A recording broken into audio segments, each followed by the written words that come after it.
Spring Symposium. It's the 7th in which we've had UK doctors here. I believe we've got a really good scientific program, very varied, with some international speakers from all over the globe, far away as Australia, Israel, Los Angeles, UK, and even Durham. So I think hopefully we will entertain you over the next couple of days and give you some food for thought. Thank you also for all turning up earlier at 2:15 so we can get the programme finished, and then we're going to go into Famagusta to the new Crown IVF unit and have a grand opening and a drinks reception before coming back here for dinner in a set area of the restaurant probably for around about 8:30ish, that sort of time. As long as everybody keeps to time, and Amit Shah, my co-chair, and I will make sure that you all do. If you keep to time, we'll finish in time for you to go off and have a quick spruce up, but the coach is going to leave here at 5:30, so please be on it. It'll be out at the front of the hospital, the hotel. All right. We might need the hospital by then, yeah. Okay, so without further ado, Amit, do you want to introduce the... Oh, can I just make one more thing? Can you all check the times of your transfers, just to make sure they're accurate? Because if there's a problem, we can then rearrange the transfers. So this is back to the airport when you're flying home. So look at your packet in your room that you were given, and just make sure that your transfer time is accurate and coincides with your flight. Okay, Amit, thank you. Good afternoon, everyone. So it's been a slight change in program, as you can see from the printed one you had. We're going to start off with Claire talking about the egg donation in Northern Cyprus and how to manage the patient expectations. Claire, pretty much everyone knows her. I don't think she needs any introduction. And Claire works day and night, literally, very hard to get this program up and running for UK patients. So I'll hand it over to Claire. Thank you. I notice I've been given less time than everybody else by my husband, so I bet I'll do it as quickly as I can. If you have any questions of things that I say or things you want to come and have a chat with me about, just catch me while you're here. So I'm Claire Rutherford. I coordinate Crown IVF in the UK. And I'm going to go through what Crown offers. So we offer IVF, egg donation, sperm donation, pre-implantation genetic diagnosis, either for family balancing, which is legal here, and we do. So this would be for somebody who already had children. We get a fair few couples from the UK taking us up on this, or for genetic abnormalities. We also offer sperm retrieval, and we've got a rapidly growing surrogacy service. With the egg donation, the main thing we have, different to UK and lots of other clinics, is donor choice. Most of the donors who come to the clinic are students, and I was told there is 70,000 at any point in time students in Cyprus, in northern Cyprus. They're young donors and will have a wide range of ethnicities. Egg donation here is anonymous, and from stats, 34% of couples in the UK actually want that. They travel abroad specifically for anonymous egg donation. We have brilliant success rates, and they are verified. Clinics can put whatever they want on the website, but you all know, the people who send, and we all discuss it with each other, that on UK patients we run at really high success. We guarantee a number of eggs, 10 or more. Most ladies get between 10 and 15 eggs.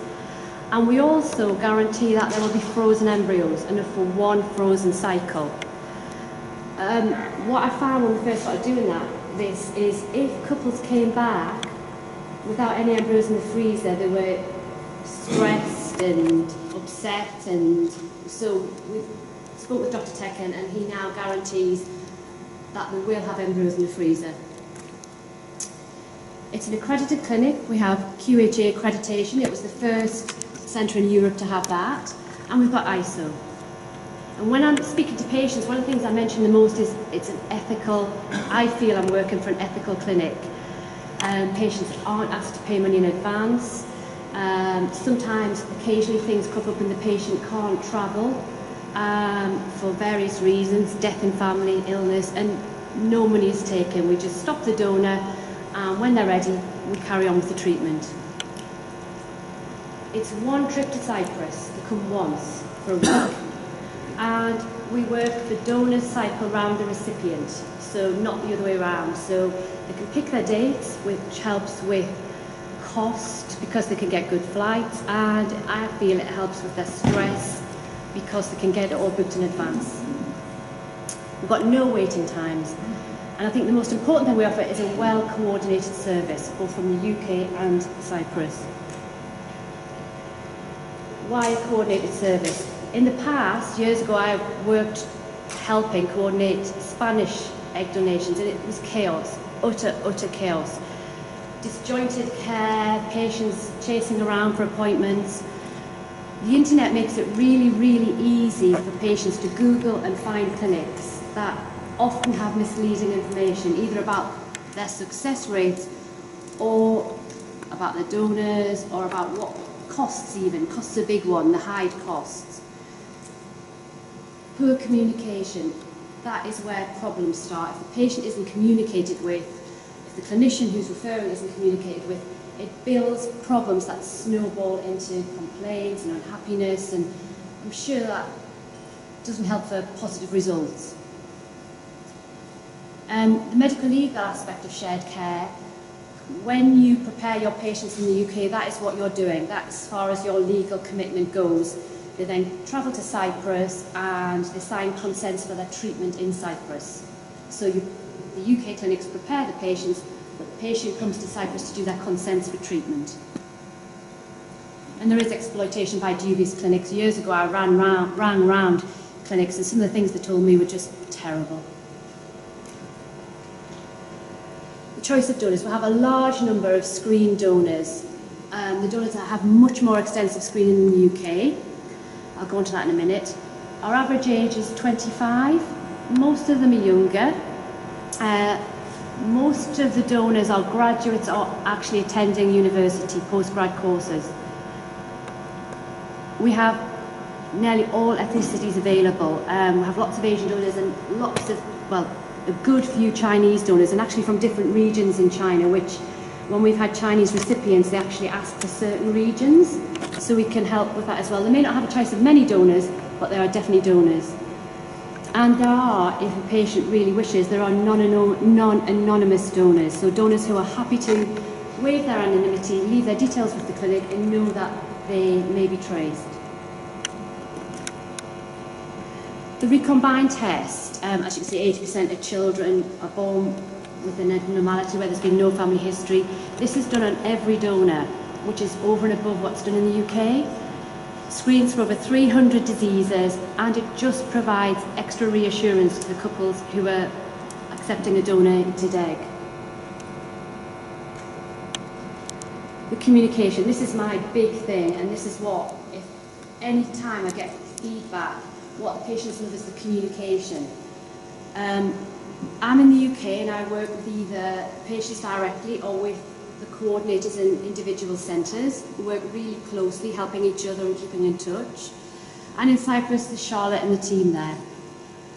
There's English nurses in Cyprus, Charlotte is English, so there's no problem with language at all from any of the staff. Medical issues, I take medical questions because I've got my built-in gynecologist who answers them for me, or their own consultant in the individual clinic can help. And in Cyprus, everything is checked with Dr. Tekken, and Charlotte will feed back the information to the patient. We give the patients extensive information before they come, and one of the things that they like help with, which may seem trivial, but some of these patients never travel, is travel information. We help them with flights, crossing the border, if they need visas. So we've put together a really lovely document that they like, and Charlotte liaises with them very closely about hotels and car hire. It may sound not important, but to a couple it is really important, because there's just one more thing they don't have to worry about. To choose a donor, they complete a donor request form and email it back to us with a photograph if they like. They feel happier as well if they know the donor coordinator in Cyprus has actually seen a photograph of themselves. So they fill everything in.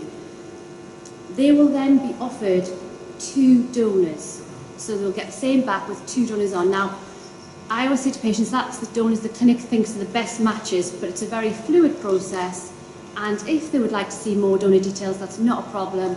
And we just work with them until they're happy with their chosen donor. On the form, there's a section for special requests, and this is anything particular they like in a donor.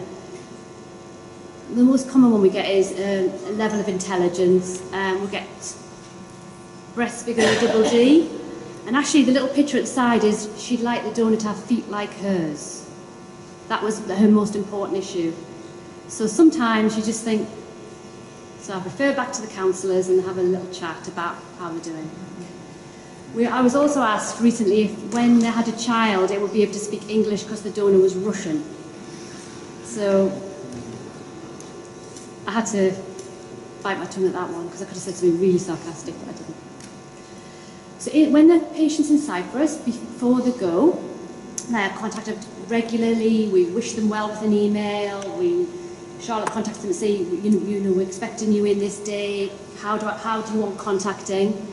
And their first appointment is obviously on the day of the donor's egg collection to meet the team and to do their sperm sample.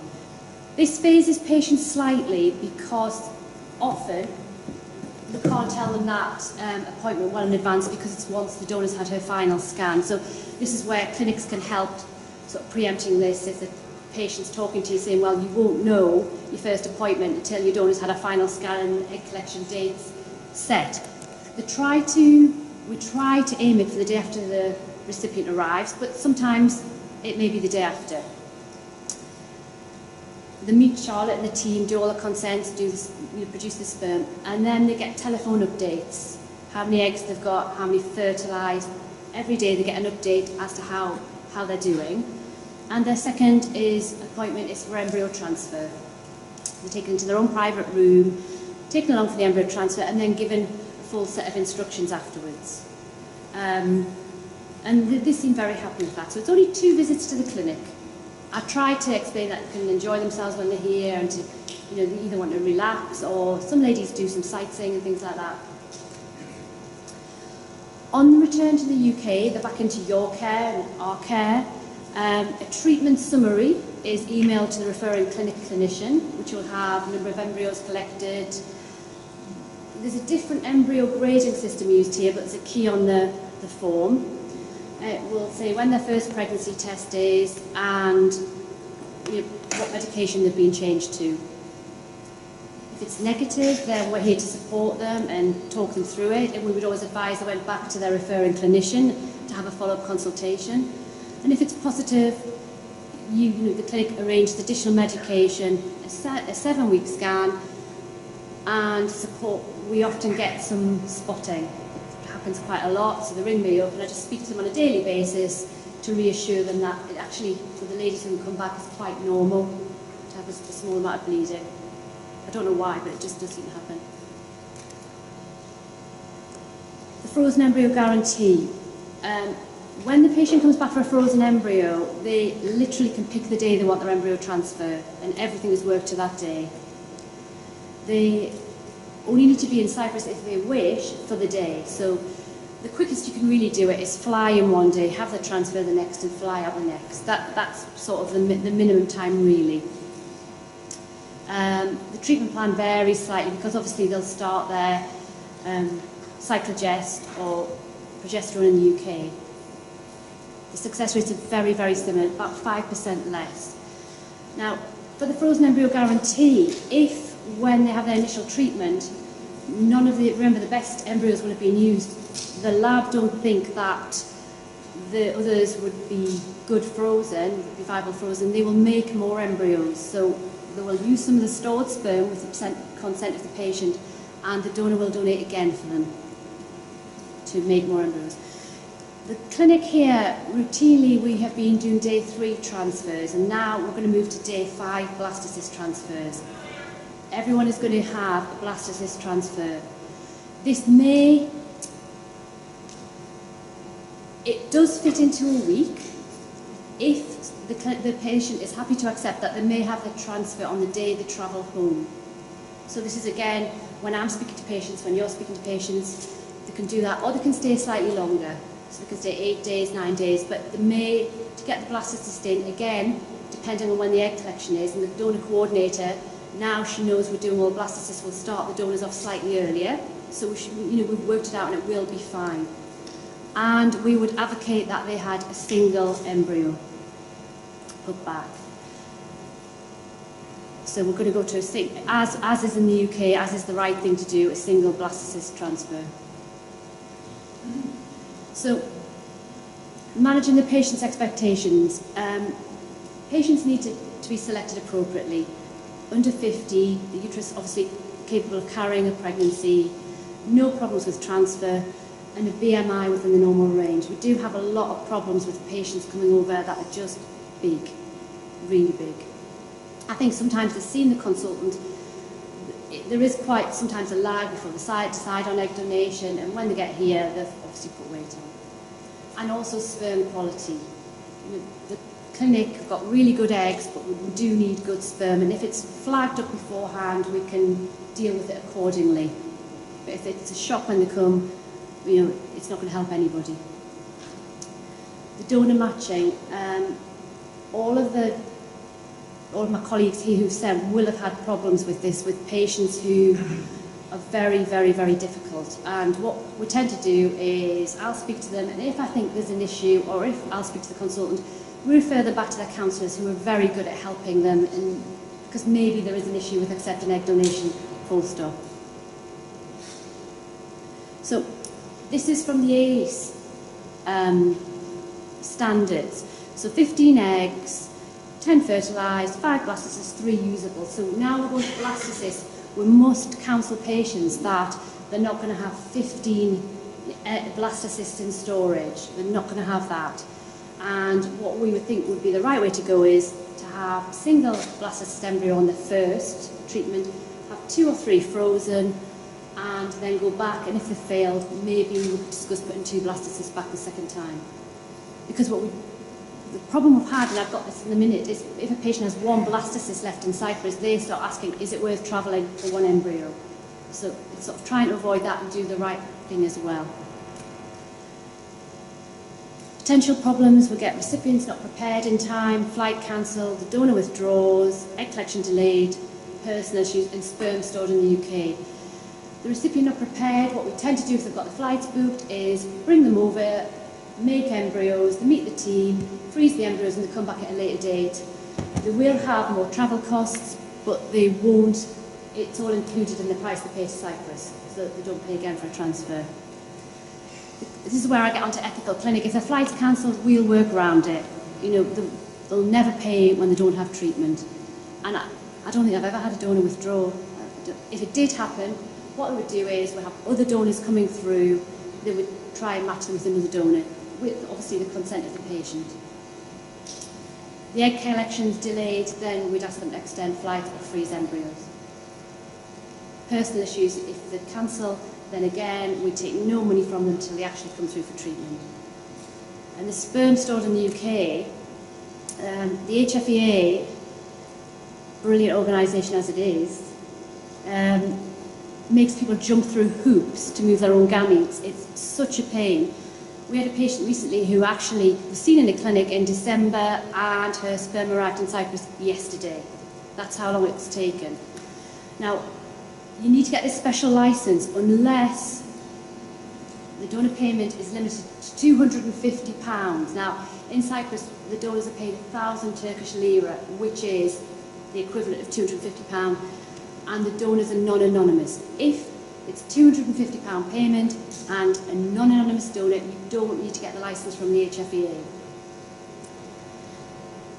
So this is where sometimes, because we've got non-anonymous donors, if you know the patient needs sperm transport, we can match them with a non-anonymous donor.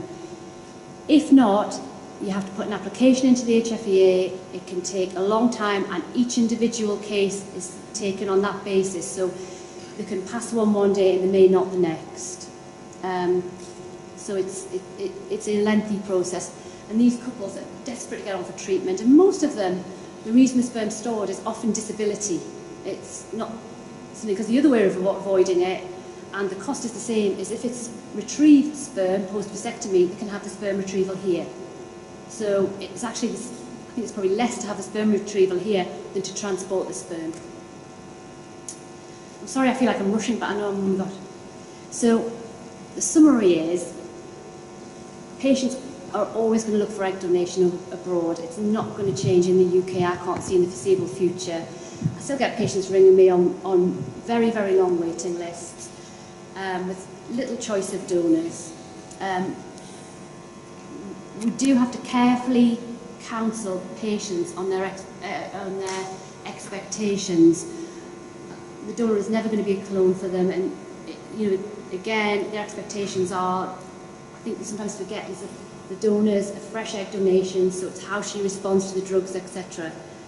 I've worked with Dr. Tekin in Cyprus, Mr. Ghazvani, for over 10 years now, and I think we've probably hit every problem you could possibly think of. So we've worked around it and have evolved quite a slick system, which works well. And our main thing is consistency and good communication. The patients will get fantastic feedback. They are happy that they've got somebody to talk to, and often, they say, you've got lots of time and we chat. So that's how I think we developed this system. And that's our fantastic team in Cyprus. So, thank you. Sorry it's a bit rushed, but thank you.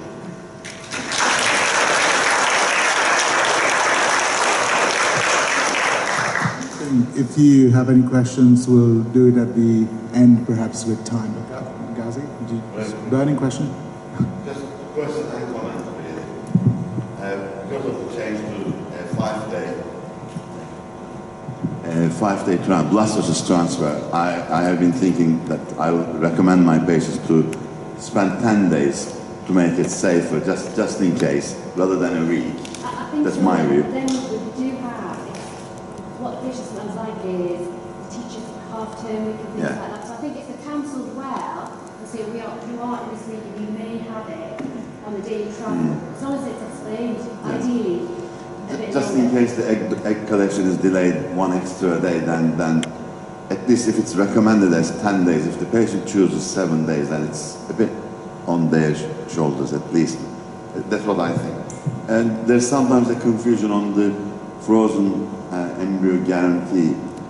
There is a guarantee, obviously, for couples who don't get pregnant, but for those who get pregnant successfully from the first batch of eggs that they receive, as far as I understand, there's no guarantee. Is that right? There's no further embryo. The clinic is not obliged to. That's right. We don't need to provide any more embryos. So it's only for couples who don't get pregnant from the first cycle.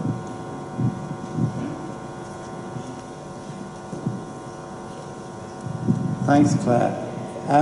Claire's around over the next couple of days.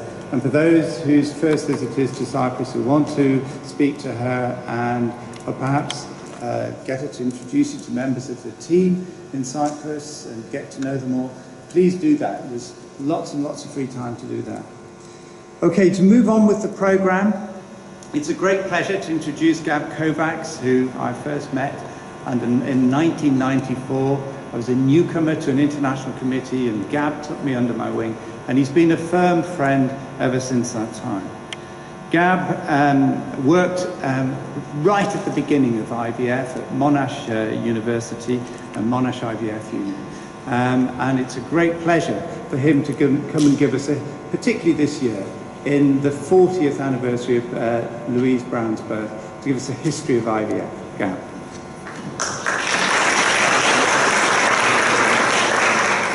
Well, thank you, Tony. First of all, I'd like to express my sincere thanks to the organisers for having this famous meeting. And I must say, I'm not a religious person, and I really didn't believe in hell or heaven, but I think maybe I might have found heaven here. So I might change my mind on that. Now, what I'd like to cover in the next 25 minutes is a bit about the history and maybe some of the bits you don't know so well. Let's start off with Gregory Pincus, Goody, he was known, and he's better known for his work on the oral contraceptive pill, but in fact was Pincus, together with Ensman, who reported the first episode of in vitro fertilisation, although it being a rabbit. And he described on how he had isolated an ovum from the rabbit, fertilised in the watch glass, and then reimplanted, resulting in a pregnancy. And that was in 1934. In 1937, the New England Journal of Medicine published an editorial anonymously saying that if such procedures could be duplicated in human, what a boon it would be to the barren woman. So if this is the first postulate that maybe damaged tubes can be bypassed. A very poorly remembered but a great contributor was John Rock. And John Rock worked in many areas of reproduction, but people don't know that he worked in IVF. And in fact, contrary to the belief that the first human egg did not get fertilised in 1965, it was actually in 1944 that John Rock of Marilyn Mankin, after collecting a large number of ova, achieved successful fertilisation. They hadn't got ethics committee approval to transfer the embryo, and they hadn't done enough scientific work on the embryo. They didn't do that, but they did achieve fertilisation, and there's a photo of the two-cell embryo which they achieved in 1944. I believe in 1961 that the term test tube baby was coined, and it's by George Simenon in a book talking about that we're in sight of the test tube baby following the other developments in reproduction. So that's where the term came from. There's a couple of interesting claims in the next few years. In 1961, Daniel Petrucci in Italy claimed to have been successful in vitro fertilisation, but there was no evidence for this, although it did get the Vatican rather stirred up and being very negative about IVF. A stance that hasn't changed. A year later in America, Shattles, who's best known for his books on gender selection, none of which work anyway, also claimed that he achieved in vitro fertilisation pregnancy. These claims will never be substantiated. Modern IVF starts with one Robert Edwards, who in 1965 started studying human eggs, their maturation and their fertilisation. And those of you who work in this area, I think this book, A Matter of Life, which is the biography of both Patrick Steptoe and Bob Edwards, should be compulsory reading. I picked up a copy, a second-hand copy. It's not available in print anymore, but you can get them on the websites. And really, Bob goes through his CV, the fact that he graduated after the war, wasn't a very good graduate, and he was very lucky to get a postdoc up in Edinburgh, working on genetics, and he got very interested in the migration of chromosomes. He subsequently then moved to Cambridge, but he had a lot of trouble getting oocytes. But he'd met George and Howard Jones at a meeting, and they invited him to go out to Baltimore and work with them, and they had ready access of human oocytes obtained at laparotomies, mainly for gynecological conditions. Anyway, Bob worked on the maturation of these oocytes and cultured them, and there's a landmark publication which he published after that in 1966. He also published his work in The Lancet and also in Nature. Maybe there's a little bit of self-copying there, but anyway, they're both landmark papers published in important journals. Now, his big breakthrough came when he connected with Patrick Steptoe. He read about Patrick Steptoe interest in laparoscopy to the UK and actually contacted him, but they didn't follow up. And they were both at a meeting together, and Steptoe saw Edward and said, "Hey, you rang me 6 months ago, but you never followed up." And this started a beautiful partnership. when Patrick Steptoe started collecting eggs laparoscopically, and of course Bob and Jean Purdy did what we now call embryology. Unfortunately, they got no support from anybody. There was no support from the NHS, no support from the MRC. Patrick Steptoe, with his influence, was able to get some local support. And there's a picture of Patrick Steptoe, looking very distinguished. And of course, his claim to fame was that he published this book, which most graduates in gynecology would have looked at, the Laparoscopic Gynecology, and he was trying to persuade British gynecologists to ban the slash and go for the keyhole.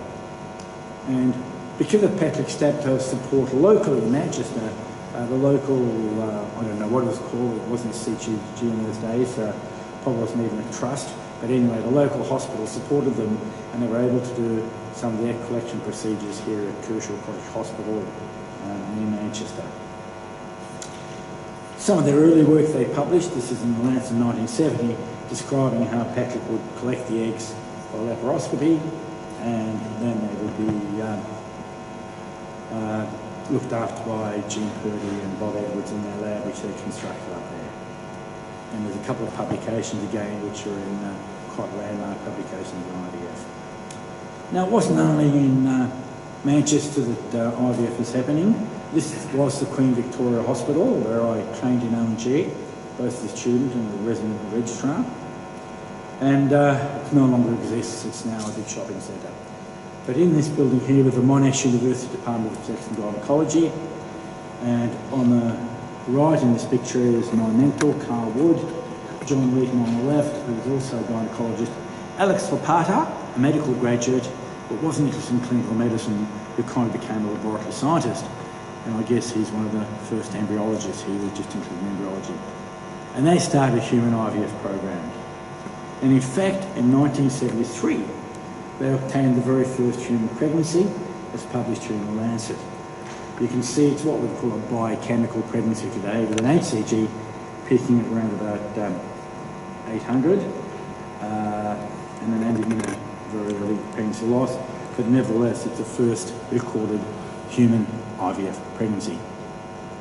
If you look at the authors, they're very democratic and they're in an order of alphabetical order. But if you look at the first author, David de Kretzer, those of you who know David will realise he doesn't spell his name as a Z, with an S. So I don't know if he actually gave consent for his name to be used on this publication, but in 1973 it probably did not matter. And there's just another picture of the HCG levels getting up to 800. Made big news, of course, front page of the papers, human life in a test tube. The Melbourne team continued further attempts, but although they wrote a couple of papers, this is a collection of eggs at laparoscopy and laparotomy, because they collected some of the eggs by laparotomy. I should say that lady who got pregnant did have a laparotomy, because she had some tubal surgery at the same time. She had an embryo transfer post-operatively, and then several days after, her abdominal wound ruptured, and that coincided with her HCG going down. Whether the cause and effect relationship, we'll never know. So they wrote up some of the experiences, and the other, this is a paper from 1976, when they reported the use of gonadotropin to stimulate the cycle. Again, the word is that the first person to use stimulated cycle was Georgina Seeger-Jones. Well, she got the first pregnancy with them, but other people around the world had used stimulated cycles. Then if we move on to 1974, the Douglas Beavis was a British gynaecologist, and he actually went to a meeting with the BMA, which was apparently in Hull, and during discussion he stated he had 3 IVF babies which he'd produced, and they were all normal, but again this could not be substantiated, but his story kept published in the New York Times, so that was a claim in 1974. Well, the next milestone is 1976, when Steptoe and Edwards achieved another pregnancy. Unfortunately, there was a tubal ectopic pregnancy and did not result in a birth. It was very disappointing. Well, my involvement with IVF started not very much after that, on the 10th of April 1978, when I went to a meeting on a cold April Monday evening at the Royal College of Obstetricians and Gynecologists. And Bob Edwards gave a talk on IVF, and they're my lecture notes that I took on that day. I can barely read them myself. My writing hasn't improved. but it was a very interesting lecture to listen to. And I sat next to Howard Jacobs, who we mentioned a couple of times this weekend already. And when we walked out, Howard said to me, "Gab, this makes a lot of sense. If I was a microsurgeon, I would probably pawn my microscope and buy some test tubes." And how right he was. What we didn't know, though, this was in April 1978, and what we didn't know was that on the 10th of November 1977, Patrick Stepp had removed some eggs from Mrs. Leslie Brown up at Manchester. The egg fertilised, and it was an 8-cell embryo, and then he implanted that 2 days later into Mrs. Brown.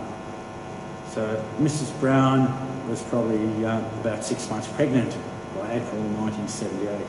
But I think Bob forgot to tell us about a pregnancy in utero, or maybe he wanted to keep it till the baby was born. And of course, this is a letter to The Lancet. Louise Brown was born on the 25th of July, 78, and this letter was published on the 16th of August 1978, just 3 weeks later, telling us about the birth of Louise Brown. And I'm sure you've all seen the picture of the three of them holding Louise Brown there. The response from media around the world, the photo of Louise making the front page of the Daily Mail, which is quite an achievement. And Edwards and Stepp Purdy then wrote this up in the British Oncology, published in 1980, and also a little bit more detail published in 1980, a little bit later on. Anyway, by then they were able to record on 4 pregnancies. Louise Brown was the one that had all the attention. The second baby was Alistair MacDonald, who was actually delivered in Glasgow on the 14th of January 1979. They had 2 other successful cycles, sort of successful. One pregnancy had a spontaneous abortion at 21 weeks, and the 4th pregnancy aborted and was a triploid embryo. At this stage, Patrick retired from Manchester and they closed down the program with view to starting something in Cambridge, and as you know, Bourne subsequently opened.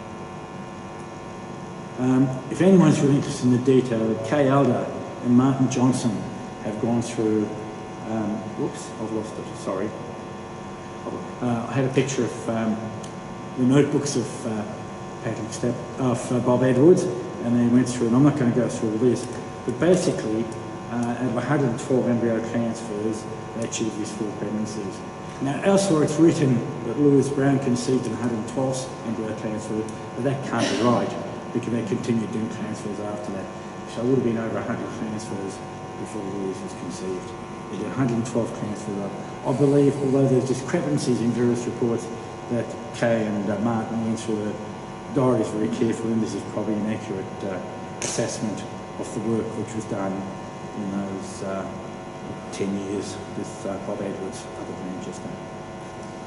Now, there was also, soon after the claim from India, that a test tube baby was born on the 3rd of October, and the claim was made by Dr. Mukherjee. It led to a lot of controversy. There were no records, he had no laboratory facilities, he's supposed to have done this in his own apartment, and a committee investigated this. They concluded that the claims were bogus, and he subsequently suicided. Now, what happened then was that this has been looked at again more recently, and we have the believers and the non-believers. And I'll tell you at the end how you can get the information to make up your own mind. I'll keep that till the end. So back to the Queen Victoria Hospital. So there's 2 babies born in the UK. There's been no success at the Monash University from 1971 onwards to 1978. So what happened then? Carl Wood got a Ford Foundation grant and recruited a young scientist called Alan Trouncin. And Alan was working in Cambridge at the time, having done his primary degree in veterinary science, and then became an animal embryologist and did a lot of sheep IVF work. Carl met him in 1970 and tried to recruit him to the team right from the start, but Alan got a better offer from Cambridge, and who would not come to Cambridge rather than Melbourne. But at this stage, Alan's wife wanted to come back to Melbourne, so Alan was recruited and he came back to Melbourne. After the pregnancy had occurred in the UK, Bob Edwards and Patrick Stepp had lots of talks, but it was never quite clear what the success was, why after over 100 attempts they were successful. And so the teams really didn't have much to go on. Steptoe Edwards gave a talk at the College of R&G, and David Baird took 6 pages of notes, which he then sent out to Ellen, and we went through all that when we planned our program, and we started the second stream of IVF with Alan Trounston, as well as Alex Lapata doing the science. This was our first operating theatre we used at the Queen Vic when we got I came back as a senior registrar at this stage and was asked would I like to join the team, which was the luckiest thing of my life. And our registrar who did the work actually had to put up overduct over that little hole in the wall because the eggs from the theatre were passed through to the laboratory next door, which was our cleaner's room previously. That's where the cleaners kept their brooms in, that's converted into a laboratory. And interestingly, Alan Trounston's first IVF paper was actually on idiopathic infertility, because as part of the program we also investigated couples with unexplained subfertility. Alex Lapata also recruited a role in the hospital, Mr. Ian Johnson, so we'd have more patients and more eggs to work on, and the joint team started working in that way. At the end of 1979, when there had been no babies born, we had a meeting to compare the outcomes. The one on the left is the Queen Victoria Hospital team, the one on the right is the Royal Women's team. The Queen Victoria is divided into Alex Lapata and Alan Trounston science, and the other one was all Alex Lapata, which he did. You can see at all those embryo transfers, in fact, there were 2 pregnancies. One resulted in a live birth, and that's the birth of Candice Reid in June 1980, Royal Women's Hospital. The second one miscarried after amniocentesis, and we believe that all these babies should have amniocentesis to make sure they weren't abnormal chromosomes only, but unfortunately they had that outcome. The paper was published writing up all the details of delivery, and that was the 3rd baby in the world. The Monash team, they made a number of changes. We moved to St Andrew's Hospital, which is a private hospital, from an NHS type hospital with a bugger all help. And this is the team back in about 1980. Professor Carl Wood is in the middle there, he's now deceased. Alan Trounston's still alive. These 2 guys have both passed away. Gillian Woods passed away. That's Peter Reno, I'll mention. That is me, and that's Bruce Downing, who's retired. This lady here still works. She coordinates our donor egg program at the moment, and she's been with the company since 1970s. Of course, in those days we did laparoscopic pickups, and to show that I actually did some, I've actually got a photo doing the laparoscopic pickup around about 1980. We used pretty basic equipment, and there were lots of junctions and tubes, and Peter Reno, who I showed you, was a frustrated turner and fitter as well as a gynaecologist, and he designed a new needle. He looked at the size of the size of the follicle, the size of the egg complexes. He looked at the diameter of the needle. He decided we had 2 new joins in it, and he had a Teflon, a continuous Teflon tubing to improve the needle, and that improves things to us. Now you're all familiar with this because of this manual bands. We also introduced a foot pump rather than doing suction manually, and the results improved immediately. You can see in 1980, out of 169 patients admitted, we actually had 15 pregnancies, 9 births, and 10 babies. Now the figure's a bit rubbery, because they're the figures John Leiden presented in Berlin in 1981, and he's got 1 extra pregnancy. I guess it's beta HCG level, which is This was published in Science in 1981 as the first pregnancies from stimulated cycles with clomiphene, and that sums up what we're doing, clomiphene for 5 days and getting 3 or 4 eggs. That's my first IVF baby, Julian Stokes, born in 1981. Now, simultaneously, there was some movement in America. Howard Jones and Georgian Jones retired and moved to Norfolk, Virginia, where they were funded to set up an IVF program at the medical school. And they achieved their first baby on the 28th of December 1981. So it's only 23 days after Julian Stokes was born. They wrote this up in Fertility Sterility, and Howard Jones was always a gentleman, and he actually expressed thanks to all the people who'd helped him, including 2 teams in Melbourne. So that's the situation there. And what they did differently was they actually used HMG as well as clomiphene. And now, I've actually devised this table, which is the best information I could get about the IVF babies born. And to my best knowledge I can find from analysing all the reports, the first 2 babies were born in the UK, the next 11 were born in Australia, Then the 14th was in the States, and then we go down to France, Ian Craft's pregnancy in London, Fatinger's, and then down to Sweden, number 20, Israel 21, and so forth. I think this is about that curve we can get. The other thing we really enjoyed is having lots of people visit us, both to learn and also to teach us. And I had the pleasure of organising the world's first IVF workshop in Melbourne, and this represents 43 registrants. We're very entrepreneurial. They paid $500 a head for a 2-week workshop. We thought we were doing really well. But that's me in the front, would you believe, when I was younger. That is Paul DeVray, who many of you will know, and that is Andre Weinsterdingham. This is Bud Kai from the States, and David Meldrum's there somewhere as well. So these are all people who came to a workshop. We had many other visitors. That's again Andre Weinsterdingham, and the man with the funny eyes is John Parsons, who some of you might know, who incorporated R&R into their learning of IVF. This man needs no introduction on the Harley Davidson, and he was one of our leaders. I just briefly want to mention GIFT because some of you would not have heard of it. This is gamete interfallopian transfer, and what happened was the eggs were collected either laparoscopically in the early days. The sperm was prepared in the meantime, they were mixed together in the catheter and inserted into the fallopian tube. It was described by recoagulation. This is a picture of it, and the catheter you see with the 2 bars on is called the Kovacs catheter. My idea to put some marks on it. Unfortunately, GIFT died. It was very popular for a while. Embryo freezing was introduced, and again, Alan Krauss and Linda Moore first recorded it. All they did was mimic the technique in the lab. And one of our cartoonists thought that the frozen embryos come in an ASCII. Oocyte donation, I'm just going to mention it's very relevant here, because this is sort of the centre of oocyte donation. This is John Leeton's scheme for doing oocyte donation, either fresh or frozen.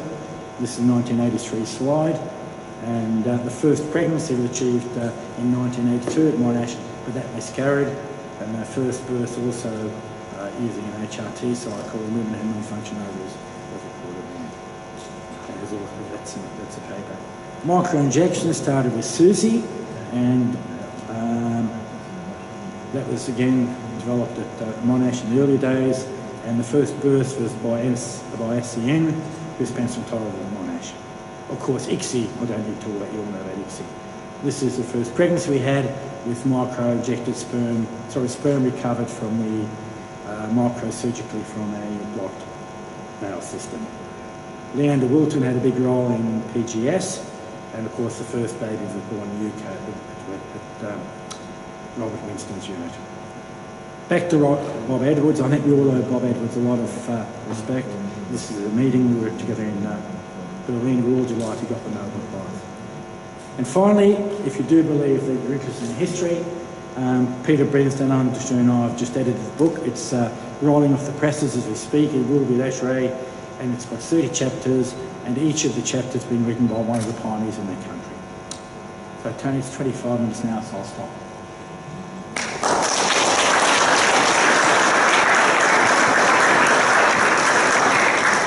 Thank you very much, Gab. That was really lovely, exciting, and lots of new things for me to see and learn as well. Some of the landmarks I had no clue about what happened, so thank you. And that sets the scene for the next speaker very beautifully, which is going to be Dr. Barbro Frieden. Dr. Frieden comes from Sweden, and I'm told that the only university hospital she hasn't worked at is at Karolinska. Sadly, that's what's written up there, so just a minor correction.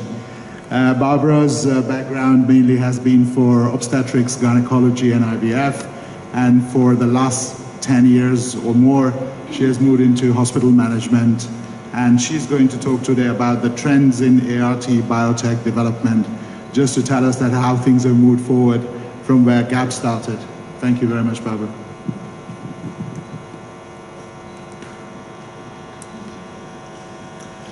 Thank you. I'd like to express my gratitude to the organizing committee and to Crown IVF to be able to be here. It's truly lovely and exciting to meet all British colleagues like this. As I was introduced, yes, I do have worked at Karolinska at the hospital, but not the institute. This is a very crummy thing. I don't think the institute minds, but that's not where I've been. I was trained by two gentlemen that was mentioned in the presentation we just heard. It was Dr. Hamburger and Dr. Wikland who trained me in IVF. And I stayed in IVF for about 15 years. And then I have been managing larger organizations than IVF centers.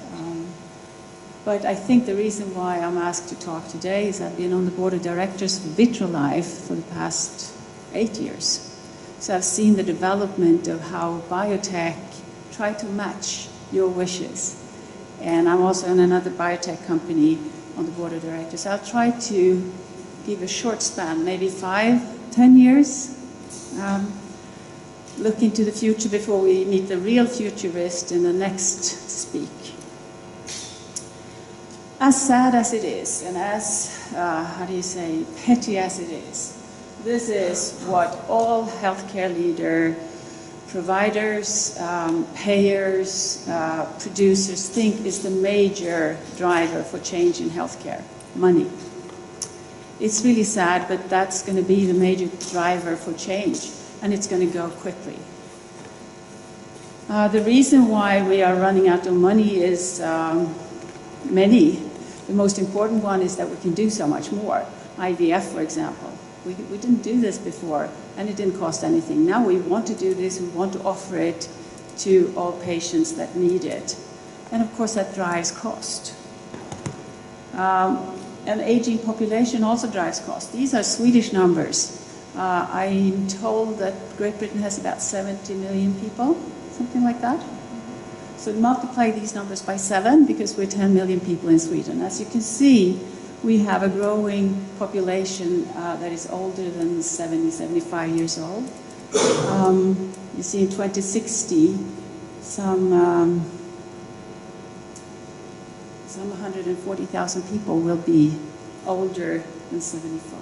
So we do have a much older population requiring healthcare because we live longer lives, but we also live longer lives with chronic disease. And this costs. And this cost comes from the same pot of money as will give resources to IVF. So we need to deal with this.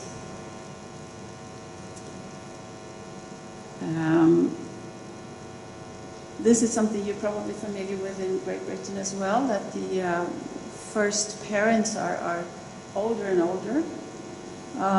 The green line here is the father's age in Sweden, and the blue one is mothers. And I assume that you have the same kind of picture in Great Britain. This also drives cost. Not only do the more of them need IVF and treatment to become pregnant, but the pregnancies of older women are more complicated, and we run the risk of having more premature babies in neonatal care, which is, I've been the hospital director, I've looked at the number, that's the most expensive patients we have. They beat everything in healthcare, as it should be, because we're dealing with a person who has 80 years, and we need to do our best for them, but they cost, and we have to know that. Then the patients. They want us to change the way we do business. They want us to focus on their needs and their outcomes and not on our organizations. Of course, they want us to be efficient and work well and have good organizations, but they want to be treated differently, and they want to be a partner in healthcare rather than the object of healthcare. And they are moving quickly, and with new gadgets, new ways of communication, new ways of getting your information. I'm sure we will hear that from Chris later on. They have the power. So we better get our act together and start being their partners. This will actually save resources, but we better be prepared for it because our old business models won't work for very long, much longer. New techniques are coming, as I said. I'm not sure what Chris will talk about in detail, but I'm sitting on one board of directors that are really working with this, that tries to, by an electronic gadget and a cloud solution, and there are many of these out there, help give power back to the diabetes patients. So they are the ones that know their data at all times. They can invite the healthcare providers into their data if they want to. They can invite their wife or friends or whoever they want to have a check on where they stand in their diabetes. And I think this is something that we could think about even for IVF, because we would like to be, we heard from the first speaker here that patients want to be organized around their needs, and you did it beautifully. And I think that's the way we need to change healthcare, organize it around the patient's needs. This is a pretty recent survey done where they asked about 200 senior hospital and healthcare provider executives what they think are the 3 most transformative factors in the coming 5 to 10 years. You see there's a slight difference between the US and the EU leaders, but not much, but some. And as you can see, there are 3 things that they think will be the most important factor. It's advances in artificial intelligence and big data. It is advances in diagnostics and personalized medicine. And I believe that these 2 connect. If we get all that data and we get all that artificial intelligence to analyze it for us, it's going to be the new golden age for new inventions, new medical knowledge. We will learn so much so quickly in the coming years. And then, in the middle, it's adoption of value-based healthcare and risk-sharing models of how to run hospitals. And that will be probably the most changing factor of all. And that's how we do business, not what we do. But I thought I'd start a little bit with big data and AI. And I don't come from Vitrolife for nothing. Of course, I'm talking about time-lapse. It's something that we treasure at Vitrolife, and we have supported for many years now. And we could see when we started time-lapse that we didn't really know what would come out of it. But the knowledge that is successively coming out is helping you, all of you, to do better and better embryo selection. And I believe that we are only in the beginning of this. There's so much more we will learn. We've only had it for a few years. We will learn so much, so the embryo selection will be better and better, and that will improve your results. The ideal where we want to come is to be able to make personal, individual trajectories for each patient, whether it's IVF or in the emergency room or in surgery. It doesn't matter. We want to know that if we do this with this person, with this background, this will happen, or that will happen if we do the other way. And it's already happening. So don't think it's going to be in 10 years. This is going to be here in 3 years. Because we have already systems in my country, and I'm sure you have it in Great Britain as well, where we can look at, through AI, at a number of maybe 1,000 more data points of a person coming into the ER. And we can tell with very, very high accuracy that if you send this patient home, he will die. That's a good information to have as an emergency room doctor. But you will also get more information that then, if you treat it this way, this patient will do well.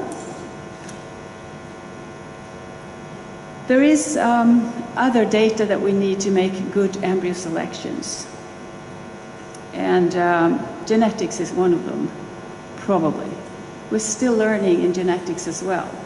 And I know that there are people out here, and definitely in biotech, that are looking at, could we combine these 3 into one closed system?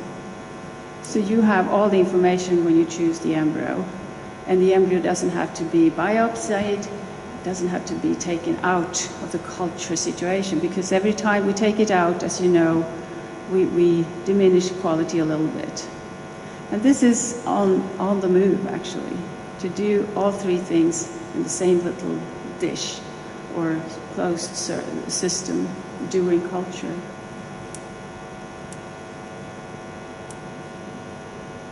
What about business models? I mean, these companies are in business, as are you. Well, we've been used to seeing that transformation of businesses and development has always come with new technology or a new invention or something. But I think that, as did these 200 senior executives, I think that the business models will be very important too. Otherwise, these patients, they will go elsewhere. And disruptive forces will change our healthcare way faster than we can do ourselves.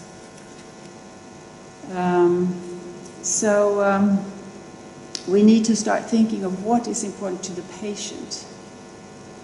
And this is something that we think that we have thought about. But when we start thinking what is important and really ask the patient what is important for you, we get answers that we didn't expect. Now this is adapted to IVF, but this goes for normal healthcare as well.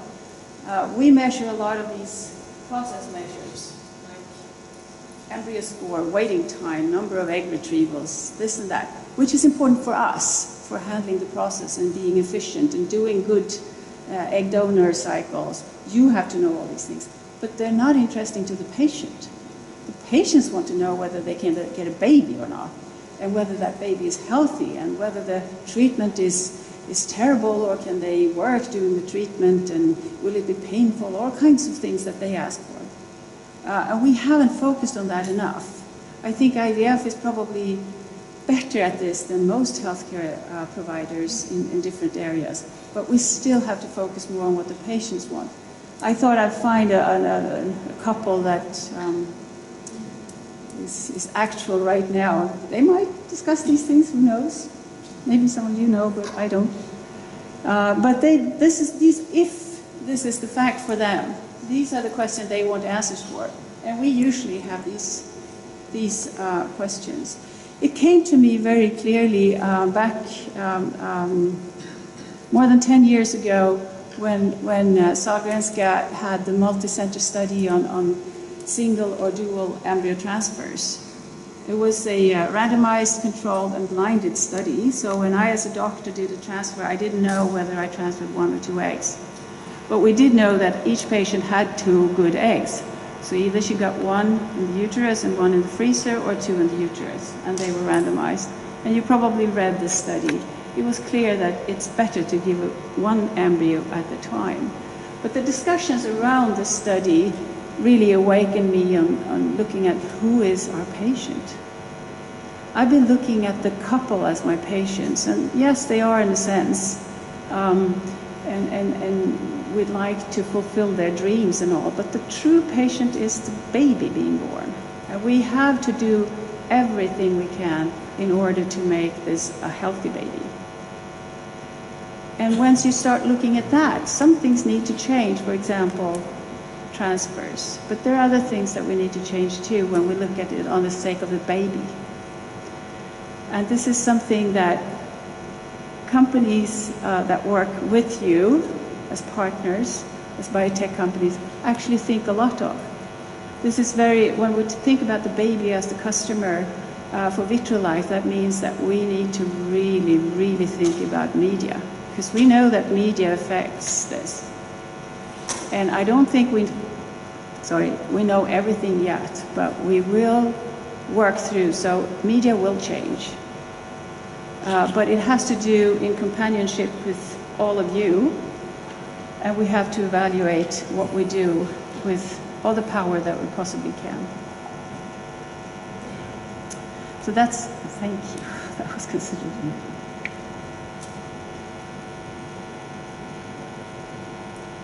So the business model starts with thinking about who is the patient, who are we there for? And then things are changing quite rapidly. This is actually a business model that we use right now, not in Vitrolife, but in my other biotech company, Getinge, which you might know as Mackay. They do a lot of sterilization products and intensive care unit products. So they're working together with the university hospital. The goals for this collaboration is improved efficiency, improved patient experience, and improved staff satisfaction. But what do they sell? Well, they sell ventilators and surgical tables and things like that. So they start with the milestones and actually delivering the things, the products. But that only yields 50% of the pay. Then they start measuring outcomes that are important to the hospital and to the patients, and they get paid when the hospital has made more than 4% profit. Then they start sharing the upside over 4%, which is a totally new way of doing business. And I think that this will be, similar business models will be the future in all of healthcare, but I'm sure that IVF has a lot of options for thinking differently, getting paid for when you actually get value, instead of selling machines that say pling. So you will meet these different business models from all kinds of medtech companies in the future, as well as pharmaceutical companies. We all know that most pills, 50% of all pills that are prescribed doesn't end up in the mouth of the patient. It ends up in the bin. So if we start charging for effect of pills, the pharmaceutical companies will be way better companies to work with for healthcare. They will be partners rather than just selling pills. Then we have to start thinking at workflow, and this is something that the companies I work for think about a lot, because they know that if they can help you have a more efficient workflow and more happy staff in your clinics, you make more money and we make more money. So they think a lot about workflow and how to get disengaged staff back to their passion for their patients, because that's when we know we do well and produce good health care. And the lab workflow is, of course, something that we, as well as all other companies that work with IVF, is working with. But you have to know that there is a lot of freedom from you to ask for what you need. I don't think that always comes through. Because there are lots of adaptations that can be done, and the lab workflow can make better results and a better profit. These are just examples. You know them better than I know these days, but we try to minimize the footprint, of course, because you want smaller labs. You want to have continuous monitoring. So you don't have to go to the lab and check the temperature, every time something rings in a bell. You want to be able to open your laptop and check on that at home, which I know some clinics and labs do, but we can improve that much better. And you want to have something on your patient that keeps track of what she or he is doing, so you know exactly in what shape the patient comes, what lab tests are done, and what they are. When I started heading a university hospital in Sweden with 17,000 staff and responsibility for 1/3 of Sweden when it came to healthcare, it was kind of big. And I noticed that they had a lot of IT problems. So I asked the quality person next door, could you draw me a map of the IT systems that we have at the hospital? And this is what she came up with. This is not ancient history. This is 5 or 6 years ago, but hardly any of these systems talk together. They were individual systems, and you had to check in and check out and check in and check out. You probably know the system. You've seen it. And it's so frustrating, and it's not the way to go. And I'm kind of impressed with what Tesla has done with their car. That's a computer on wheels. And every night when you put it in the garage, it goes through all the circuits, it updates, and you get a better car the next morning than you had the day before. And all the systems talk to each other.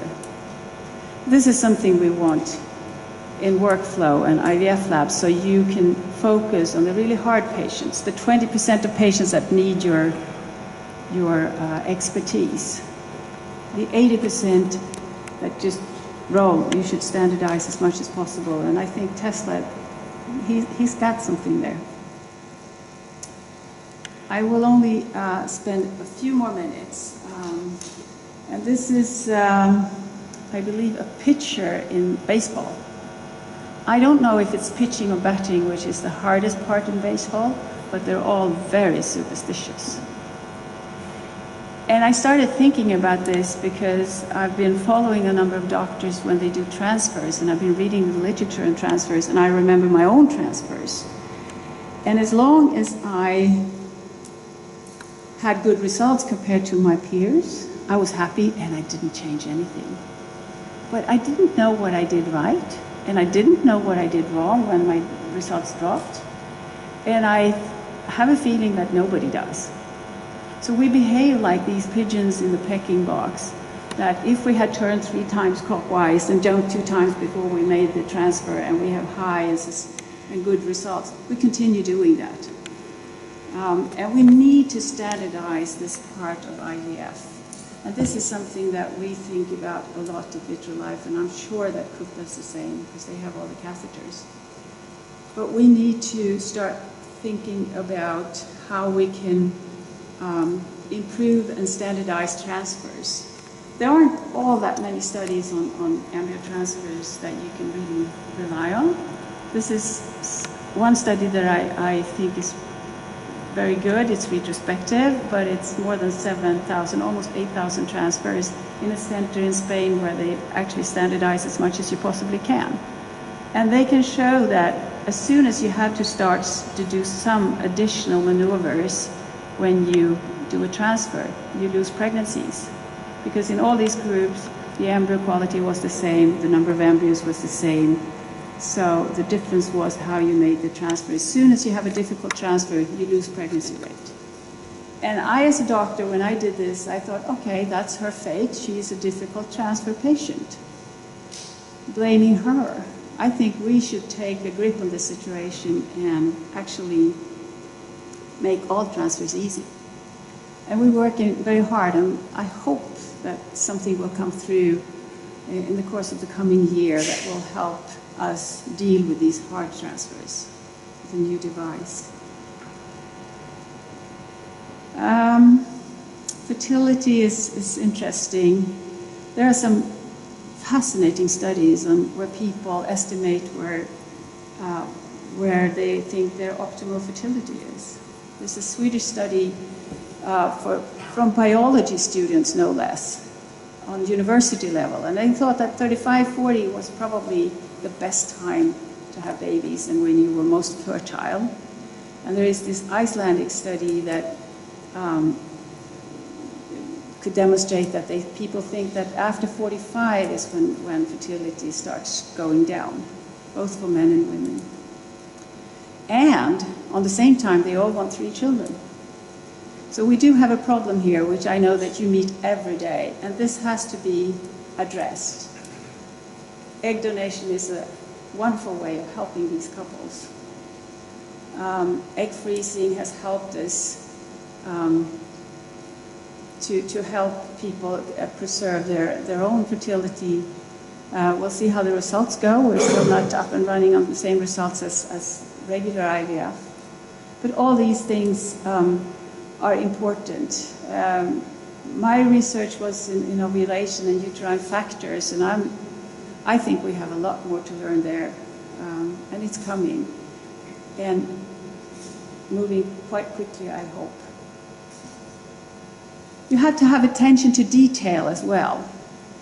We heard about the big steps that were made by pioneers, really clever pioneers. Now the big low-hanging fruits are gone. We have to pay attention to detail. We have to keep our patients happy, but we also have to keep the temperature adequate at all times.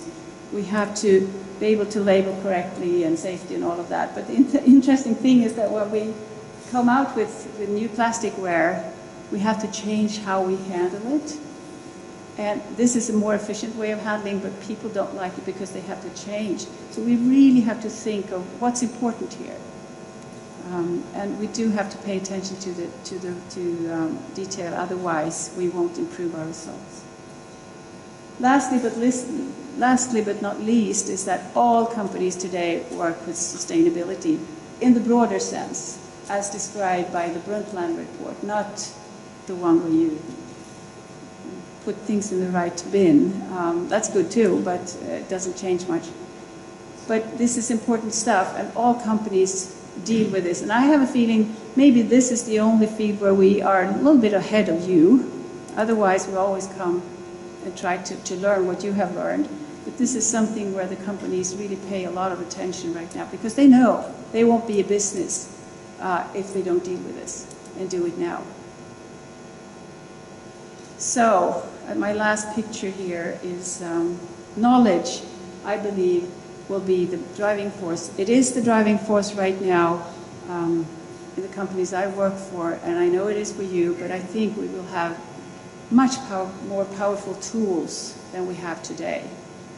And then we don't have to have these equations where there's this gap of knowledge.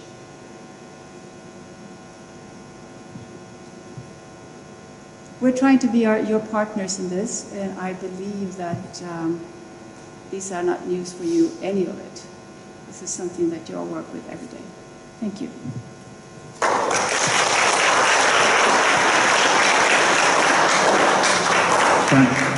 Thank you very much, Barbara. That was a very thought-provoking talk, and a lot to learn about personalized medicine and how quickly it's changing. And if we want to provide good care for patients, we'll have to change quite quickly as well. And lastly, thank you for convincing me to buy my next car as Tesla. Thank you. I think we're going to go for a coffee break now for 10 minutes. Last year I spoke about the third most important topic, which was personalised medicine, and this year I'm talking about artificial intelligence and machine learning and some of its potential pitfalls and applications in the medical sphere. So I'm now talking about the most important thing. And the Prime Minister in the last week has made the announcement that she wants to see tech companies working with the NHS, particularly to focus on AI for cancer diagnostics and in the diagnostic space. And there will be 20 million put aside for that as seed corn funding. So what I want to do is to try and sort of do a quick gallop through what artificial intelligence is and isn't, and also how it may impact you. And also I want to do some speculation on timescales, because I think those are quite important on here, and particularly after what Barbara said. Now, a lot of the interest in the media occurred after this paper published in October 2013 by Frey and Osborne at Oxford. And what they did was to look at the jobs that were going to be at risk of automation over the next 20 years.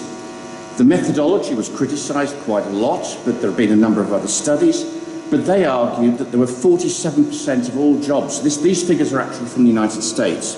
The UK figures aren't detailed enough, and quality is not good enough to be able to do the things on the UK stats. So that is a problem. So what they came to the conclusion was 47% of all jobs were at risk of either being abolished or being automated in radically different ways over 20 years. There's lots of reports come out saying it's as high as 16%. The OECD has recently said it's between 15 and 20, but that doesn't matter. The thing that matters to this audience, I believe, is that in the 1960s and 70s, we saw the automation of manufacturing. From the 1980s, we saw the automation of office work. Whichever of the studies, whether it's saying 15 to 20% of jobs or 60% of jobs, all of them say that the biggest impact is on professional work.